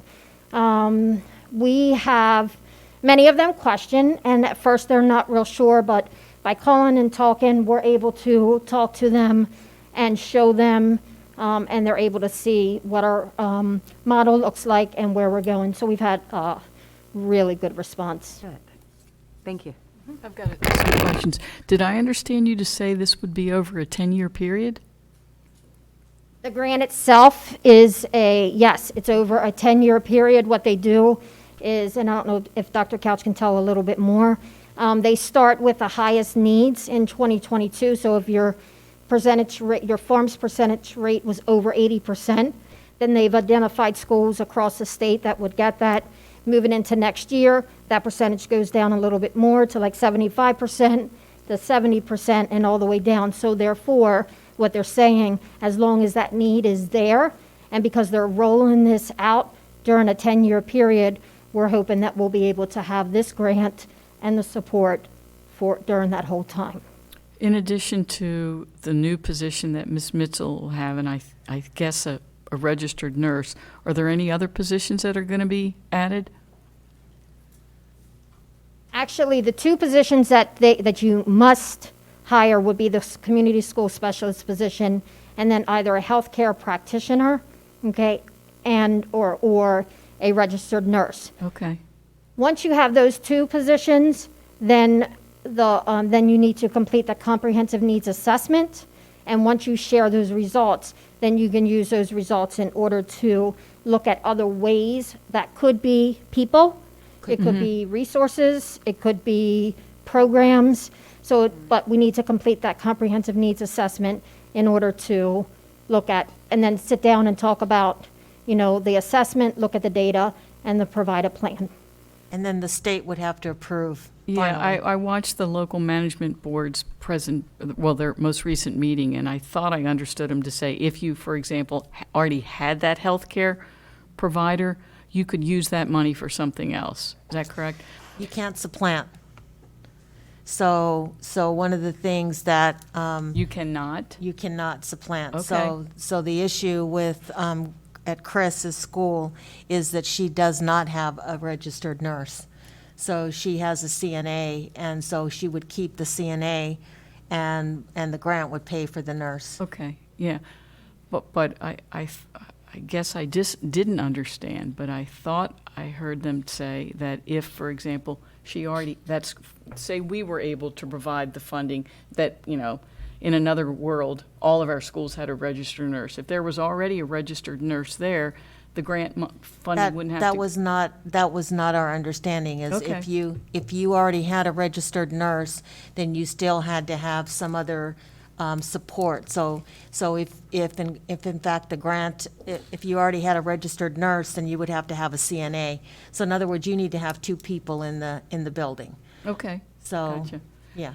Why, and I'm sure there's probably a reason that it's probably staring me in the face. Why are we just doing first and second and third? Why not fourth and fifth? We've talked about that, and because this is a new model, and because we kind of want to pilot this and see how this goes, our pre-K program, we actually have a pre-K program that has a 3-4-year-old blended program already. So it's kind of nice because we've been doing a blended program for our 3-year-olds and our 4-year-olds in our early childhood center. So that's already in place. Our kindergarten, if you look at our building, we have an early childhood suite, I will say, a fine arts suite, and then we have our grades 1 through 5. So with that being said, pre-K is taken care of. Kindergarten is showing that they are showing success in the data. So we based it on our individual data and where we showed that we needed the most support. In our 4th and 5th grade, we departmentalize, okay, because of our staff and because of our schedule. We have 2 4th grade teachers and 2 5th grade teachers, and they departmentalize. So I have one teacher that teaches math and science, and the other teacher will teach reading and social studies. So it made sense to us based on our data and our supports to start and try it and see how this works in that 1 through 3, okay? And then move from there. If it's something that does work, if moving into next year we want to expand that, that is something that we can do. But when you try something like this and you want to show that success, we were able to, as a school, to do this because, you know, the culture of our school right now is very good. We have good teachers that were buying into what we were doing. We are a smaller enrolled school, so we're not talking about 500 students that are moving from one classroom to the next. We're talking about 100 students. So it just became manageable for this first year to try it, look at our data, do some action research because that's what we want to do. You know, look and then find out and then possibly, you know, take this model elsewhere or expand the model in subsequent years. I want to add on, when we were talking about this, about the program, we were also, about 4th and 5th grade, we were also fortunate also with blended learning that we were able to take our last year's 3rd grade teacher, move her up to 4th grade, and the last year 4th grade teacher went on to 5th grade. So even though it's not the actual blended learning model, it still correlates as far as those teachers or those students had those same teachers from last year. So those teachers know where their students left off and can pick right back up, which was also very positive and very beneficial. Okay. I have a Right question. in saying that, that was considered a Lupin model. So if you look at the research of education, it's called Lupin. It saves a lot of time, so you're able to take that student and they move with their kids. We're also, in this program, able to do some partial Lupin because some of our teachers that had those first grade students last year that need a little bit more of that phonics and that push up in the phonemic awareness and those foundational skills, those students are still in that same classroom, okay? And we are looking at the data in order to move them forward. So we have a partial Lupin in 1, 2, 3, and we have 2 teachers that did some Lupin, a full Lupin in 4th and 5th grade. I have a question. Is this blended learning part of communities and schools, or is that totally separate? No, it's separate. It's an instructional model that we are doing. The nice thing about it is that we were able to use this program to provide Mrs. Mitchell as one of the programs because she can actually do a lot of that data, help with that data in our PLCs with our teacher to provide some PD and differentiated instruction with what we're doing. So that was just one of the reasons why this model will work for Rock Hall because we had those extra resources in order to provide the professional development and the support to our students and also to our teachers. So, following up on that question, I know that, or I think I know that Garnett is also going to be a community school. So their model may not look like this, right? Exactly. Okay. Okay, I got it. Yep. Any other questions? And we've started, right? You started on day 1? Yeah. Okay, gotcha. Any other questions? Thank you, Mrs. Hemstetter. Thank you both. Thank you very much. Thank you so Thank you, Ms. Mitchell. Appreciate it. Okay, the next item on the agenda is the special education staffing plan. I see Dr. Keene walking up. Good evening, President Getz, board members, Dr. Couch. Before you tonight, I am presenting the special education staffing plan for your approval. This must be approved for MSDE purposes each year. That shows open positions within Kent County Public Schools special education staff. So I'm not going to read the whole report to you because you have had time to review it and it's pretty lengthy. But I do want to point out that currently we have, as of September 7th, these numbers will change as students are being entered into the Maryland Online IEP system, and students who have exited will be transferred to their new counties that they are residing in. We have approximately 279 special education students with IEPs, ages 3 through 21, 266 within our school buildings. So we have children that are not accounted for in the 266 are sitting in non-publics, parentally placed private schools, along with 3-year-olds not enrolled in school yet. So when considering the needs of each building's the number of children met needing special education services was considered, whether they needed classroom services, speech language services, OT services, or PT services, deaf and hard of hearing services, and transition services for our children ages 14 through 21. We also have our PATH program that we are continuing with conjunction with Queen Anne's County and Talbot County, which serves our 18 to 21-year-old population at Chesapeake College. So currently our open positions are still sitting with a school psychologist. There is a nationwide school psychologist shortage. We have one open position.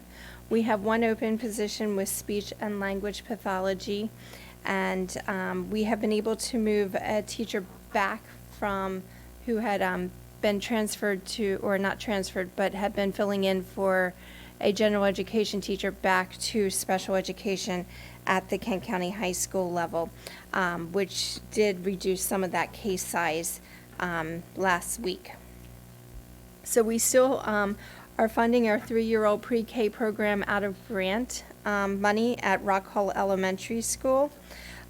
We do have a continuum of services being offered in Kent County, and we did have to contract out for our deaf and hard of hearing teacher this year through virtual, to provide a virtual service because we could not locate in the state of Maryland a deaf and hard of hearing that could be on site. So currently, positions that we still know that we need one full-time special education teacher, one full-time special education coordinator, the deaf and hard of hearing teacher who is being contracted. The school psychologist position is being filled through contracts of retired school psychologist who has agreed to come back to do some of the assessments that are needed under IDEA obligations, along with a speech and language pathologist who we contracted with to continue with assessments under IDEA qualifications. Any questions? How much are we spending on students who are placed in private school placements? Do you mean the ones that we place? Who else would place them? Well, parents can place students in private schools and parochial schools, and we have to provide services to those students. Students that we say we cannot meet their needs here in Kent County, we place into a non-public school with the required supports. So are you talking about? That's what I'm talking Okay, about. those students. So currently it is about $350,000 per year. How many students does that entail? Currently we have 3. Are they residential programs? No, we have Okay. no residential students at this Okay. time. We have 3-day students. That number could change because we do have one student that is being returned to Maryland from a hospital placement. Okay. So we're looking at about $100,000 per year per student Yes, at a minimum. at a minimum. Yeah, is there any, what if those private placements said you've got to pay $300,000 a year per kid? How would we do that? Is there any sort of limit to how much is spent on any one child? So let me understand your question. So your question is there a limit of how much we spend? Yeah, on depending any the one needs? child. No, not necessarily a limit, because we have to meet those students' needs to provide them with a free and appropriate public education. So when we meet with the non-public school, there are caps that the State Department has put on a non-public school that says this is how much you should be charging for your program, and that goes through the non-public section of MSDE under the Special Education Department. And then, of course, it depends also on what the student needs. If the student needs an assistant with them all day, that could be an added cost. OT is an added cost in that, along with speech language therapy. Yeah. Is there a tipping point, I guess, between what we pay out for those needs and what we could potentially at some point turn into an in-house position or be able to fulfill those requirements in-house? So I understand what you're saying. Those students that we have placed out have extreme concerns that we could not meet within our four walls. Okay. So whether it is behavioral needs, whether it is social emotional needs, those students, we have determined we cannot meet their needs here because we would require additional supports that we do not have or supports we do not have. Thank you. Any additional questions? No? Okay, so that is an action item. So the administration is recommending board approval of the special education staffing plan for school year 2021-2022. Do we have a motion to approve? I move that we approve the special education staffing plan for school year 2021 through 2022. We have a motion by Mr. Johnson. Do we have a second? I'll second. Second by Ms. McGee. Any further comments, questions? Hearing none, we'll call for the vote. All those in favor? Aye. Aye. Opposed? Hearing none. Motion passes. Thank you. Thank you, Thank Dr. you. Keene. Thank you, Dr. Keene. Okay, the next item on the agenda is the district reopening plan. I see Ms. Jacomowitz. Good evening, President Getz, Dr. Couch, members of the board. Good evening. We would like to share with you just an update on our reopening plan. And as you've heard tonight a number of times, we're really grateful for the successful opening of schools and safe return of our students to in-person instruction. This report will provide measures that have been taken to both safeguard our staff and students' well-being, and also an example of how our daily decisions as a school system are being guided by what we deemed as critical in our strategic plan: equity, communication, data-driven decisions, and innovation. The example Mrs. Hemstetter and Jory gave tonight were an excellent example of a very innovative idea and innovative approach to really meeting the needs of our individual students. The two goals that are listed here are directly lifted from our strategic plan, and these are the goals that really were driving the opening day with our teachers and staff when we returned to school. As a school system, we want to keep in front of us what matters the most, and in the early years, it's really building that strong foundation, and we're going to measure that through our kindergarten readiness assessment. And in K through 12 classrooms, we want to not only have equitable access to the curriculum and instructional programs, but we're really going to be stressing the alignment with the state standards as well. As a school district, we shared and have messaged both at the district level and the classroom level the clear goals that we are going to stand by this year. This is just showing once again, and these are aligned to what is in our reopening plan and drive the priorities in our plan as well. When we think about the components of our reopening plan, there have been changes that have been put in place in terms of the physical layouts of our classroom. These are our actual students in the photographs, and we are pleased to say that they were not only were the classrooms inviting, but teachers and students were very serious about taking measures to be safe. You'll see our students during the day, other than when they were eating, they were wearing their masks, they were using their sanitizer, and practicing social distancing as appropriate within the setting. Some other examples of the physical layout: Kent County High School moved from 2 lunch shifts to 3 lunch shifts to allow for additional social distancing. They also have marked some of the stairwells, one way up, one way going down, just to prevent clutter and crowding in the hallways. Both at middle school and elementary school, students are assigned seats, and again, this is really important when it comes to being in a shared location to permit for quick contact tracing, and again, honoring the fact that we want to keep our students socially distant.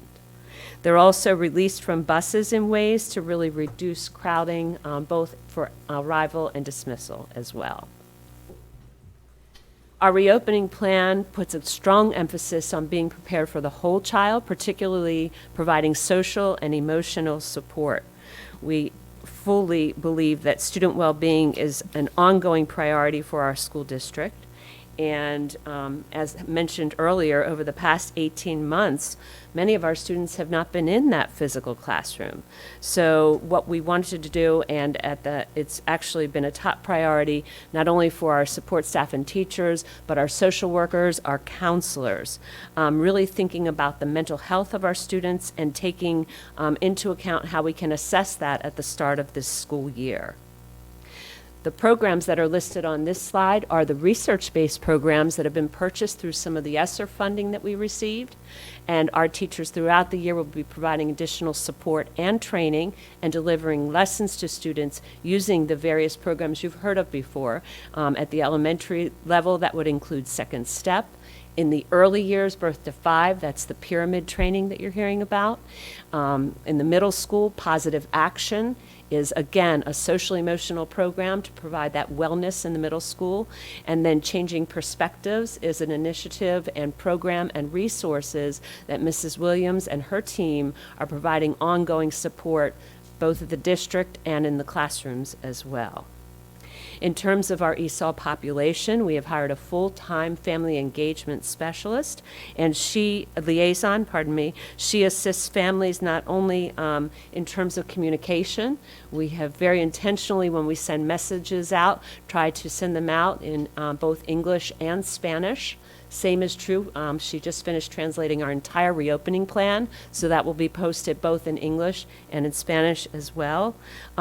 But I think the most critical piece is the partnership at the school level, where Anna meets with both the principals and classroom teachers to see that we are helping to meet the needs of these families, both in engaging families in the schools, but also understanding and overcoming any barriers related to language or needs that they may have.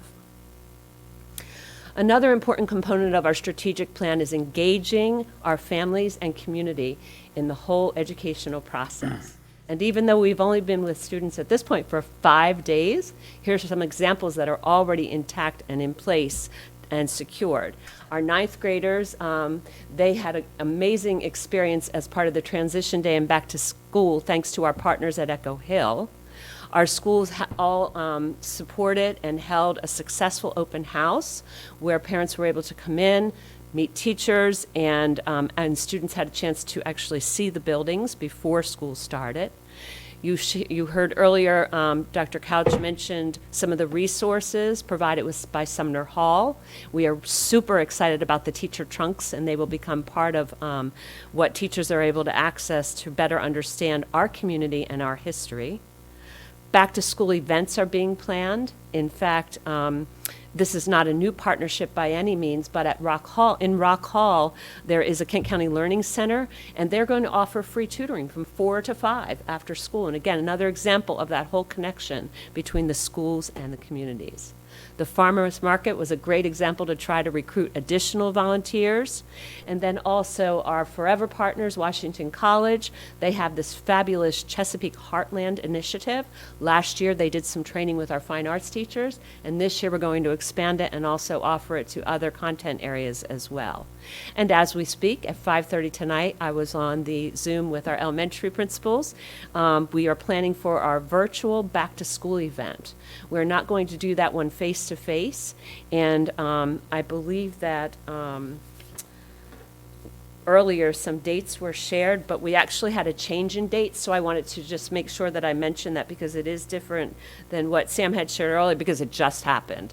So the elementary date is now going to be held September 30th. Which is a change from the original plan that was in place. And the elementary virtual open house will take place from 5:30 to 6:30, and schools will be sending out information and links One of the things that this will do is it will also give us a chance to be very intentional with our outreach for Parent Conference Day. So any families that are unable to attend or that we don't hear from for this open house event, we will be able to make that personal connection and take time to really set up those face-to-face follow-up meetings as well.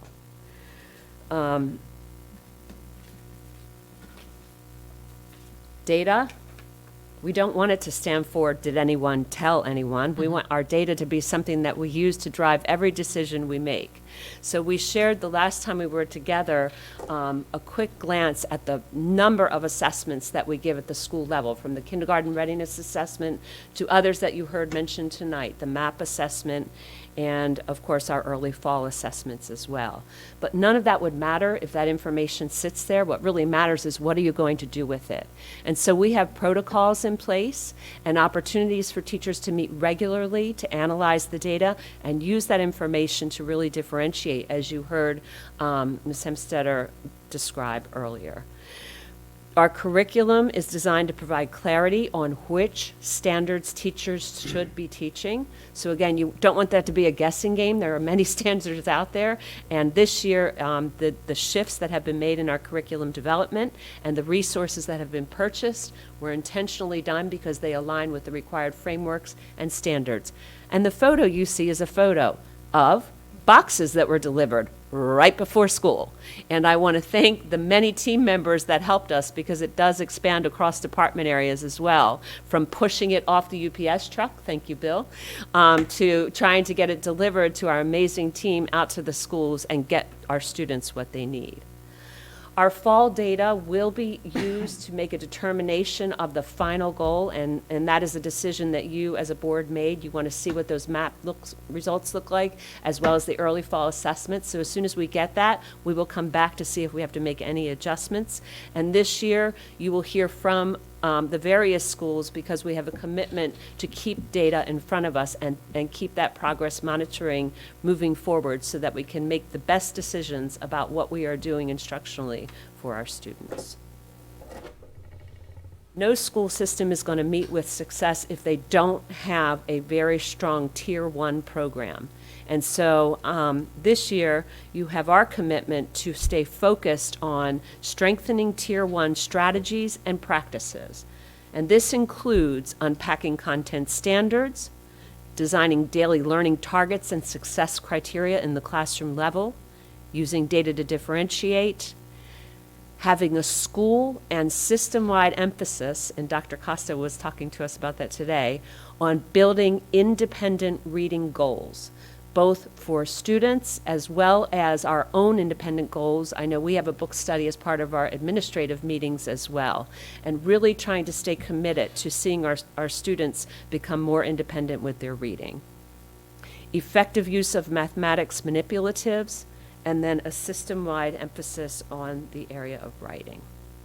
So there's a lot to our reopening plan. Last Thursday, the State Department gave us feedback. Some of our departments are tweaking some of the areas. For example, under the health and safety, there was another update in the guidance after we submitted it, so we have to change the link. They went through a number of just small tweaks that they would like to see us make. We have to resubmit it this Thursday, and then we will hopefully receive our final approval for our reopening plan.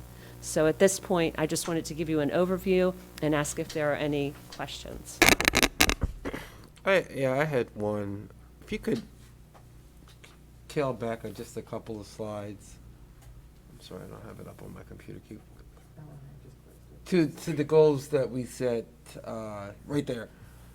When introducing these goals to our educators, how were they received?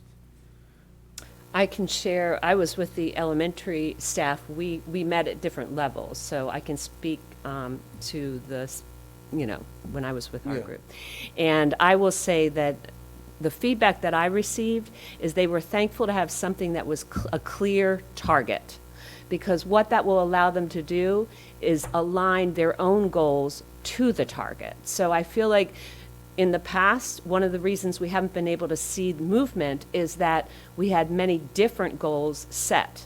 And so I mean, the feedback that I received was, thank you for putting it out there right at the start and making clear what matters the most, you know, and what we're gonna do to move forward. So I think the clarity they appreciated that. Now, if you're wondering in terms of, did that seem like a realistic target? I also heard the feedback that they're glad that we're going to pay attention to what the fall data says. So they want to see, what are those results going to look like? Is this similar or is it different? Because they're worried that, you know, if this is way off one way or another, that we're going to be open to paying attention to that before we make a final decision on exactly what that goal will look like. Based upon that question, where do you think? Are we based just upon some base data from last year? Do you think we're way off? Or I think, again, this is an opinion. yes, I most certainly understand. Yes, it was eye-opening to see, with the little ones in particular, the absence of school routines, that it's going to take a little while to fall back in place. So students, for example, if they're sitting in kindergarten right now and they were not in the classroom at all, they had no experience at that level. So right now, rather than focusing on what you typically would jump right into, number sense or some of the, maybe more rigorous learning standards, they are still building what do those routines look like and how do we set them up so that we can build that independence to get there.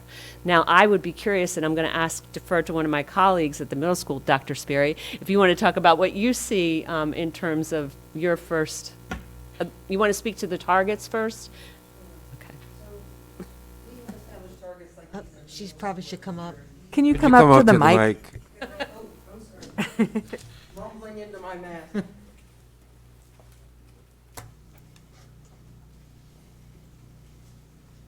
So at the middle school, we have established targets like these every year, very similar actually to these numbers. Before the interruption, March, a year or so ago, when we went away for 2 weeks to stop the spread, we had goals that looked very much like these. Our goals as a school slightly exceed. The only conversation we had, my school improvement team, this is like a conglomerate number. I wanted to establish a goal that every grade level would hit this. And we had to negotiate that because some of the grade levels are starting in very different places than others. My early read of the kids coming in is that coming into our 7th and 8th grade, they're very similar in their just our early pre-assessments, sloppy pre-assessments that we have seen before. Coming into our 6th grade is still where we're trying to get our arms around, which is not a surprise. And so that's kind of where we are. I think these targets right now are probably realistic. I would be loath to go below these targets if we can avoid going below these targets. So, and I think what happens is if we establish these as targets and we don't get there, the yellow buses still come. Do you know what I mean? There isn't a great consequence to that for us, but if we establish lower than we can achieve, there's a huge consequence for kids to that. So I think we're gonna shoot high, I think, and just work really hard to get there. So that's kind of where we are. I did not get any pushback at all from teachers about establishing clear goals and about these goals in particular. Great. That good? Any additional questions on the district reopening plan? Okay. Thank you. Thank you. That was for Thank you, Ms. information. Jacomowitz. Thank you, Ms. Jacomowitz. Okay, the next item on the agenda is the attendance procedure 600-20 update. Good evening again. So this is really just, and this is an item for information, and this is just information to update what is considered a full day, partial day, and absence from school. And this is language lifted directly from guidance that we received. So you had 2 documents on this. One was the memo, obviously explaining the reason for the changes to the language, and that was to align with the federal definition around chronic absenteeism. Also stating that each, elementary, middle, and high school would need to determine what a half-day, full day looked like depending on their number of hours in school and periods of the day and those types of things. So you can see, again, I just lifted it. For those of you that are in the audience and don't have a chance to see that, I'll just quickly read. A full day reads, a student is attending an instructional program approved by the state, local school system, and/or school for greater than half of a school day. So before it read 4 hours, more than 4 hours. A partial day, the student is attending an instructional program approved by the state, local school system, and/or school for 10 to 50% of the day. And what that used to read, let's see, that used to read anything from 2 or more hours. So now you see it's 10% to 50%. And then this is an interesting one. Absent, the student is not physically present on school grounds and not participating in instruction or instruction-related activities at an approved off-grounds location for less than 10% of the school day. So that's for about a half an hour. So in other words, a student needs to be in school for at least a half an hour to be considered to have a partial day. So you think about in days past, a student may come to school feeling ill, and within the first 20 minutes of school, end up in the with the school nurse and sent home. Typically, they would have been counted as a half a day.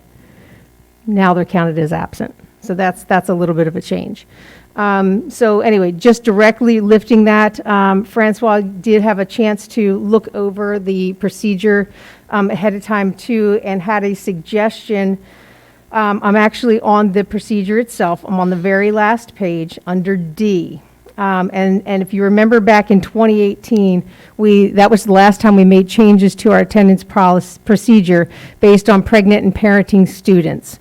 So there's language in there, and I'll just read a little bit here. A girl who is pregnant, either married or unmarried, who is under compulsory school age may voluntarily withdraw from the regular school program provided she enrolls in an appropriate educational program planned for her. The decision concerning an appropriate educational program shall be reached in joint consultation with the girl, her parent, guardian, or husband, and appropriate educational and medical personnel. Again, at the time, that was language just lifted. I did have a chance to go through and look. Many are updating that so the word we're questioning is husband for a high schooler. Not that it couldn't happen, but it's unlikely. So instead of the word spouse, which you suggested, I'm seeing co-parenting used. So that would be what I would propose that we switch that one word out for co-parent. So. Can I just ask a clarification, just with the language in D, so I just understand that. So a student who is pregnant, under compulsory, what would that age be? 18. Okay. So if a student who is pregnant is that what I'm reading, must enroll in another program? Right. So you can't drop out from school under the age of 18 any longer. So there would have to be some kind of another program or another schooling or another way to provide education to that student. Okay. I was just curious. Any questions? I don't have a question about this, but I have a question quasi about attendance. Okay. I've noticed in the last couple of weeks that some parents have been issued citations for basically failure to send their child to school.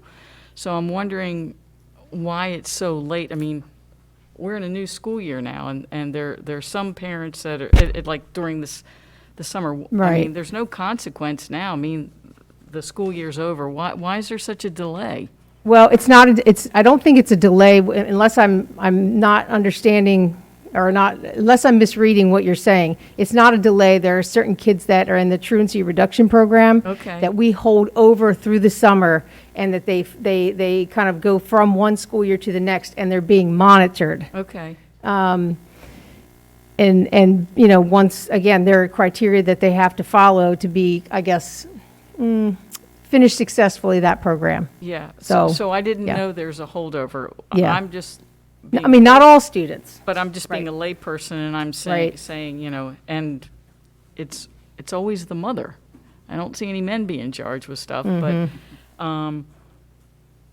you know, there's a couple of, I don't want to say it's criminal because it's not. The Right. things are like failure to send a child to school or harboring a child for employment or, you know, and so as a layperson, I'm seeing a parent getting this like in July, and I'm thinking, well, heck, the school year's been over for about 6 weeks. So that's, to Right, me, but that's- this is not new for any of those parents. In Okay, other words, this that's- is their, I mean, this wouldn't be like, for example, their first time heading to truancy court or heading to see Judge Jensen. Okay, gotcha. Yep. So what's the consequence? I mean, I don't want to use the word punishment, but who ends up, you know, feeling the brunt of it? Is it the student or is it the parent? And what are the consequences? Yeah. So typically, again, because truancy reduction program is a problem-solving court, right? Okay, yeah. And so really the purpose is to get some resources to that family. And so that's usually when the local care team comes in and with the family and we try to get to what is the root of the problem as to why the student isn't coming to school. Is it a student issue? Is it a parent issue? And how do we try to find the resources to, to help this family find some success? And again, that's why So they it's really stay in the not program. punitive. It's not punitive, right? Although It's not punitive. Although it However, shows up. However, it's not to say that there have been a few cases where a parent is taken to criminal court. Okay, well, that's Yes. what I'm talking about now. If Right. you, for example, you got on the Maryland Judiciary website, you would see, you know, and that's criminal. Yes. Their names are there with, Yes. okay. Gotcha, okay. But the aim isn't really punitive. That's like No. a last resort. No, and that typically comes after, after many months in this program and at the recommendation of the judge. Okay. Yep. Any other questions? Okay, thank you. All right, thank you. Thank you. Okay, the next item on the agenda is Procedure 600-75, Concussion Awareness. Okay, Mr. President, members of the board, this is a revision to Procedure 600-75. I waited until we had our trainer on board so that I could share this information with the trainer and also with the high school principal to make sure that this covered what we needed to do to update our procedure. Just as a procedural matter, I just wanted you to note that the sentence that's highlighted is actually supposed to be a strike-through, but you could not do that on this particular program. So I just highlighted it to note that it's a strike-through. And everything in red is what is new to the procedure itself. You'll note on the second page that it shows that each year, each KCHS athletic coach will be trained in concussion risk and management. And also, I added understanding concussions, recognizing concussions, signs and symptoms, and then response and action plan. We have down that all KCPS coaches will participate in the following concussion awareness training. You'll note the 2 areas in which they are trained on concussions.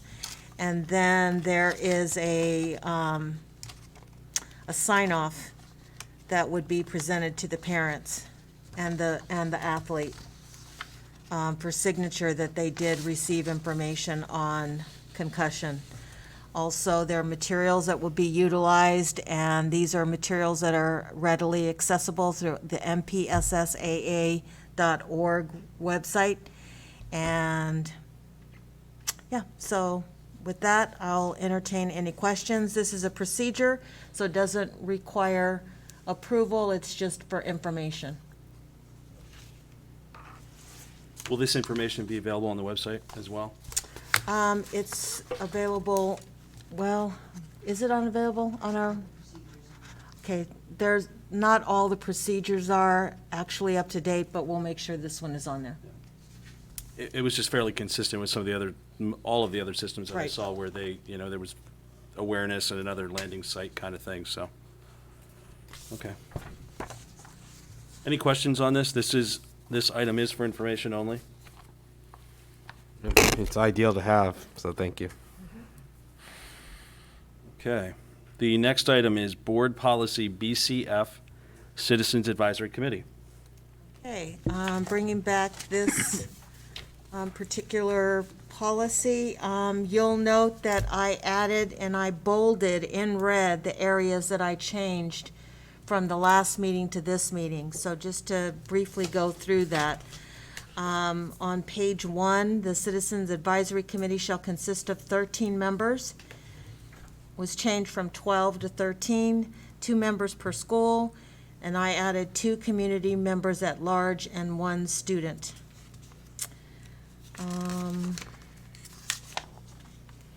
You'll note on the second page, the application for membership on the CAC is a completed application must be submitted to the executive assistant for the superintendent no later than October the 31st of any given school year. You asked for a specific timeline.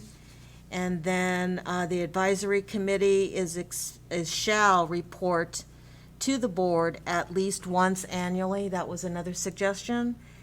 And then added, however, the board urges that the committee to make every attempt to seek consensus about issues excluding personnel on which the committee advises the board. And then there was a notation that there was a problem with Public School Law 4-102 was something about weapons. And so it was really there was an error in how it was reported. It should have been the education article of the Annotated Code of Maryland. So I made that change. The number was correct. It was just noted as a public school law, which was incorrect. Noted that the purpose of standing or ad hoc committees, the standing committee are charged with seeking input and/or making non-binding recommendations. And then the temporary ad hoc committees are formed for a limited period of time. And the ad hoc committee exists for as long as needed to complete the work assigned. And those were the changes that I made based on what you asked me to do at the last board meeting. So with that, I will entertain discussion. You'll see, the other thing that I added was onto the application itself, I added gender and race and ethnicity. There was some question about whether or not the CAC would oversee standing or ad hoc committees, and I was wondering if we could clarify that in the policy as well. My understanding is that it would not oversee standing and ad hoc committees, so I just wanted to make sure that we include that. Yeah, I would like to have it read something along the lines that this will not act as a super committee or a parent committee over another committee or any of the committees that we have. I've got a question. The board member that serves as the chairperson and the board member that serves as the vice chair, are they just as facilitators? I mean, they don't vote. They're just the facilitators. Another question about if for some reason a person leaves the committee for whatever reason, and there's a policy about replacing them. One of the things says if it's, their term is almost ending, that would be a reason not. I can't think of any other reason why we wouldn't replace that, although I got to look up here, but it says or for any other reason. I can't think of any other reasons why you wouldn't replace that person. Can you, does anything come readily to mind that I just haven't thought about?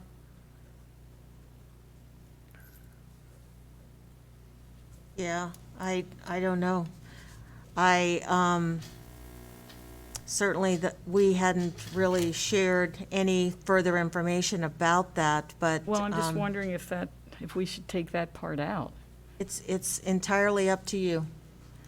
I can go either way. Yeah.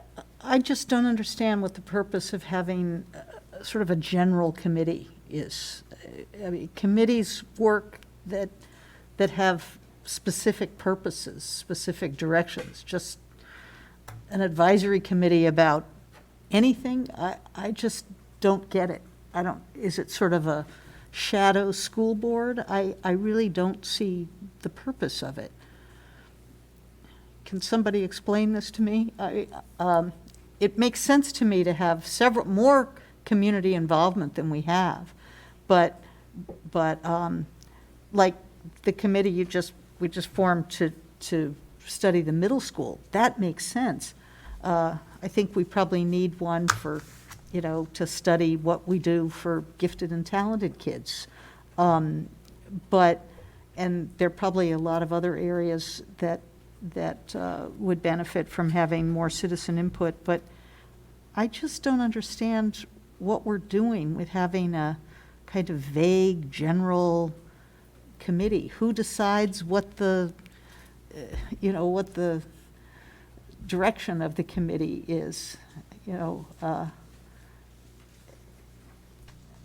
I'm just not really sure how we even got to this point. I just don't understand how it would be helpful to anybody.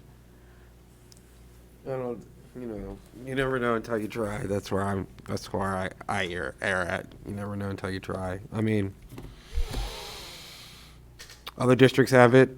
I think maybe with one of us as the chairs, we can present some facilitation and just discussions amongst us on the direction as well with the committee that I think it should go. So that's my 2 cents.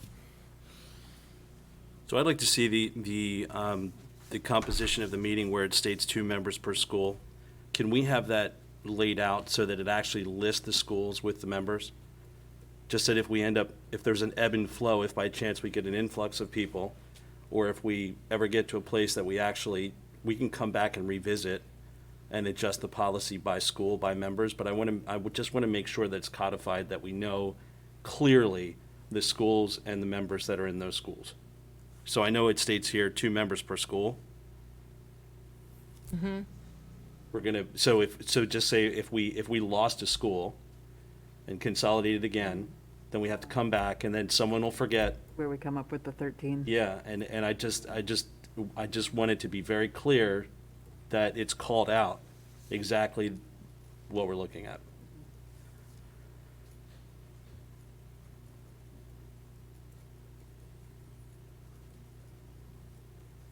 Okay, so basically, we'd say 2 members at Garnett, 2 members Galena. Yes. Okay. And then also to clarify, one student, is that a kindergartner or is that a high school student? I'm not trying to be picky, I really want to see. That's a good question. Is it a middle schooler that's taking college courses at Washington College? I don't know, we just have to figure that out. If it's a high school student, then let's list it as a A high school student. high school A student. high school student. Yeah. Do we care the grade level of the high school student? Or do you just want to stay one high school student? I think one high school student. I don't I'd know, say what a do you- junior or a senior. Yeah, I think a junior or senior is fine. I found the paragraph I was talking about with if a vacancy occurs. When due to a resignation or inability of a member to serve, there's a vacancy. The board may exercise its right not to fill the vacancy in cases where the remainder of the unexpired term is a short period of time, which I get, but this part I don't know, or where other extenuating circumstances exist that preclude the advisability of such appointment. What does that mean? And Well, I think that might mean there's no one to fill the position perhaps at the time. I don't then know. you end up with 12 people, Yep. and then that, We could strike that whole and just say in I- cases where yeah, unexpired term is a short period of time, period. that's what I would ask. Okay. That was, as I state, that was already in the policy. holdover. So, Yeah, yeah, I get that it. was a holdover. That was not any new language.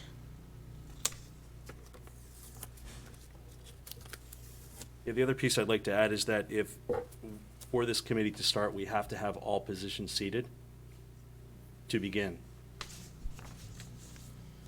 So the vetting process to make sure, so all positions should be seated to begin, and then we need a quorum, obviously, to meet. There should be a quorum to meet.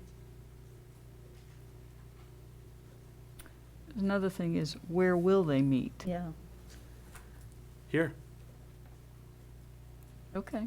right? Okay, all positions must be seated to begin, Yep, and then a quorum must be in place in order to have a meeting. correct. Okay.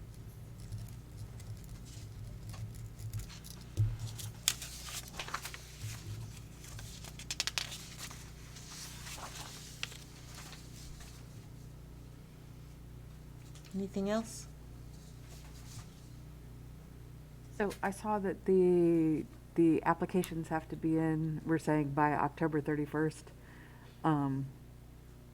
So we would potentially be looking at seating a new committee this December, essentially. So do we want to push back that date since we haven't voted on the policy yet and say by the November Board of Ed meeting, or? I guess part of the thing is, to your question, to your statement, so is our plan to select the committee at our December meeting? I don't know. And then we would, then we would start January? That's what our policy is saying, that by December, we would seat Okay. a new committee. That should be codified in there, in this policy. Are we voting, are we going to be, is this board going to be choosing members at the regularly scheduled December meeting or regular scheduled November meeting? Each year following. Could we make it in tandem to when we select officers here on our board and just start with January 1st? Well, right now, it says at the December meeting of the Board of Education, new members will be appointed, da-da-da-da-da. Their membership shall begin at the start of the new calendar year. Right?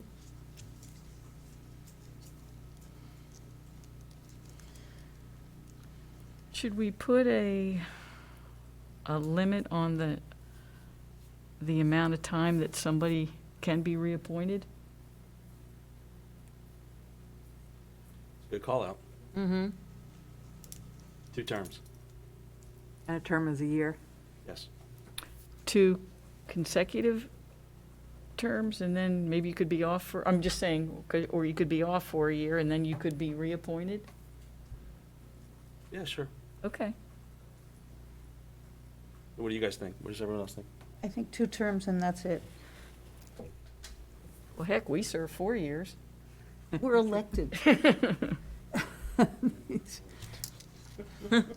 Ivy? I mean, this committee has no purpose anyway.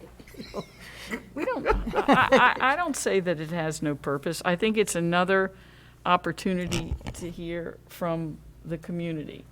Now, yes, we already provide those opportunities. We provide them at our school board meeting, but people don't take that opportunity. Maybe they We would should feel- have other committees that have a real purpose, but this has nothing. And to have people on it who would be there for years and years. Well, we didn't it's say gotta be a years real and mistake. years. 2 years. 2 years. Peace, Wendy, peace. Well, if they only meet once a year, they will have only had 2 meetings. They're going to meet more than once a year. Okay. Okay, so we've got a handful of changes here. Do we want to vote at the next meeting? I think that makes sense. Sam, what do you think? I think, I mean, I've been in agreement with the Citizens Advisory Committee from the beginning. Do you have any, but Do you have anything to add? do you have anything you'd No, like most to of my change or concerns were add? Brought up in the beginning. Okay. I mean, now it's just the little tiny things Mhm. that I know we've been catching along the way that, yeah. Okay, well, I think I'm going to have to obviously go back and do some revisions, and I think there's enough revisions here that it's going to, yeah, probably need to bring it back again. It has to be right. I mean, I'm fine with that, but And I it's just a want to make fluid sure I'm. document. We can always revisit it, can't we, at some point? I mean, it's not like this is, we're going up to the hill and No, chiseling it in stone. no, you can always change it. Okay. Okay? All right, I'll bring it back. Okay, the next item, or the next portion of the agenda is the administrative services piece. I have the expenditures and revenue report, and I see Ms. Stewart walking up to the podium.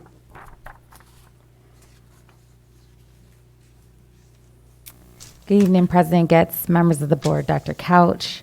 We'll be going over tonight the expenditure and revenue report Good evening. as of August 31st, 2021. We'll start with our revenues.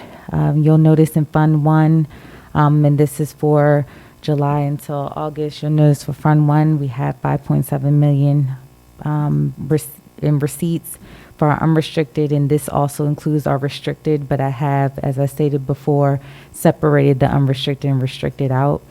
In Fund 3, we have about 84,000. Fund 5, which is our food service, 96,000, which gives us a total cash receipts of $5,894. $5,894,878.08.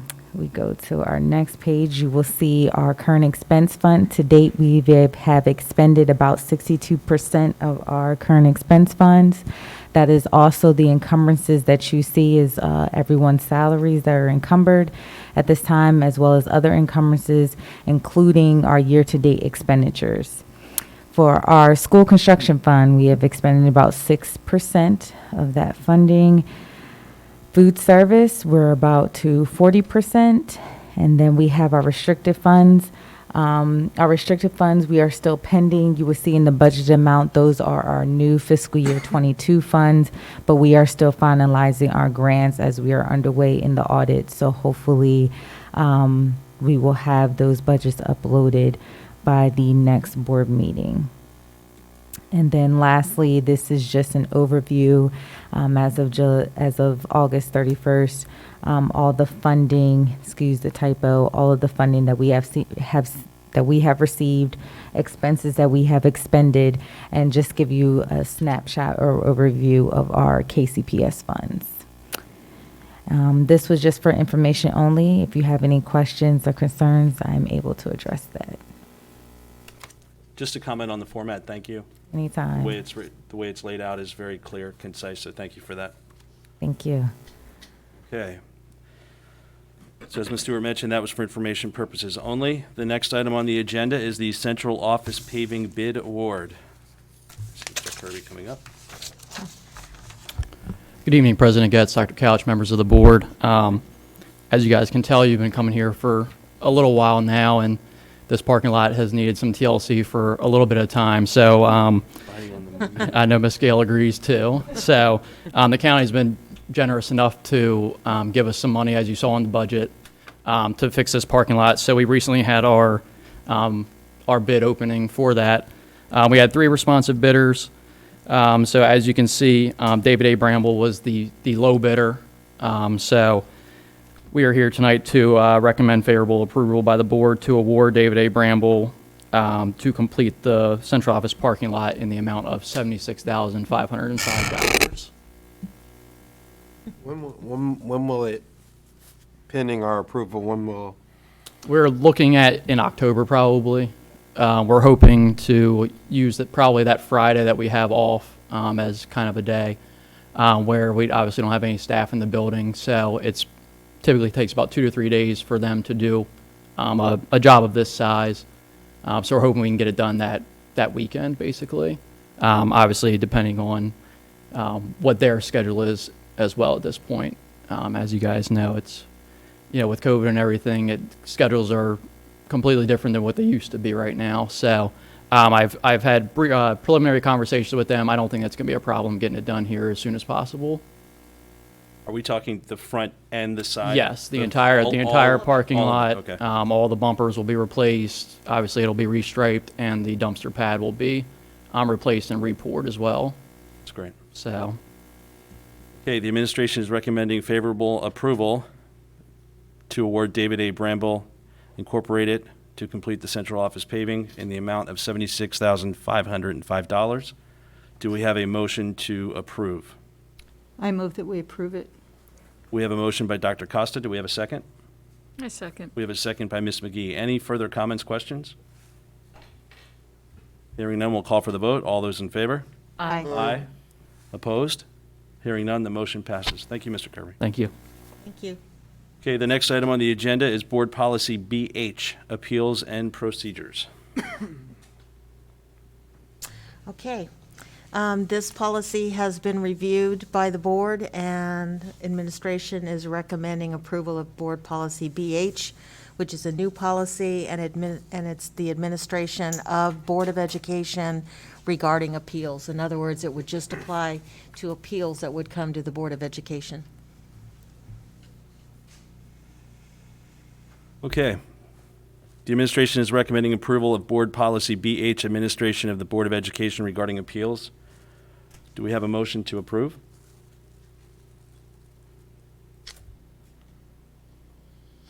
So moved.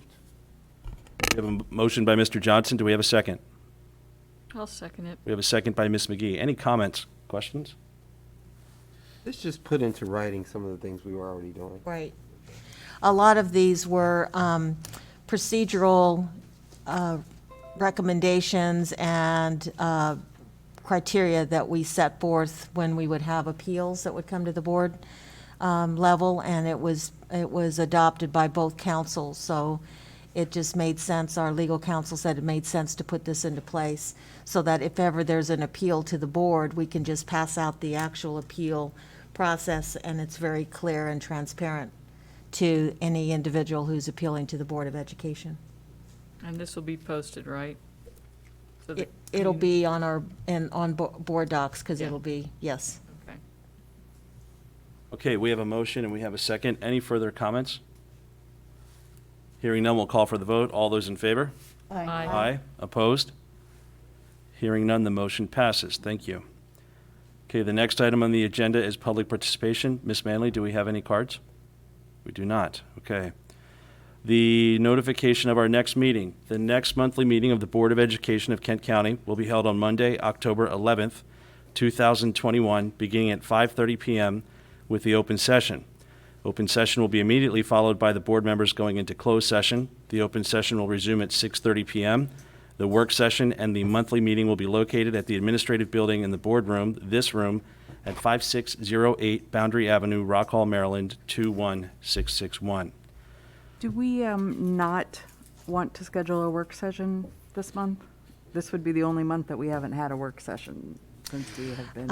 I would wait until we have more data to present, so I was actually thinking we should probably schedule one in October or November, one of the two. Okay. Okay. The last item on the agenda is to adjourn. Do we have a motion to adjourn? So moved. Motion by Mr. Johnson. Do we have a second? A second. Second by Ms. McGee. Any comments, questions? Hearing none, we'll call for the vote. All those in favor? Aye. Aye. Opposed? Hearing none, meeting is adjourned.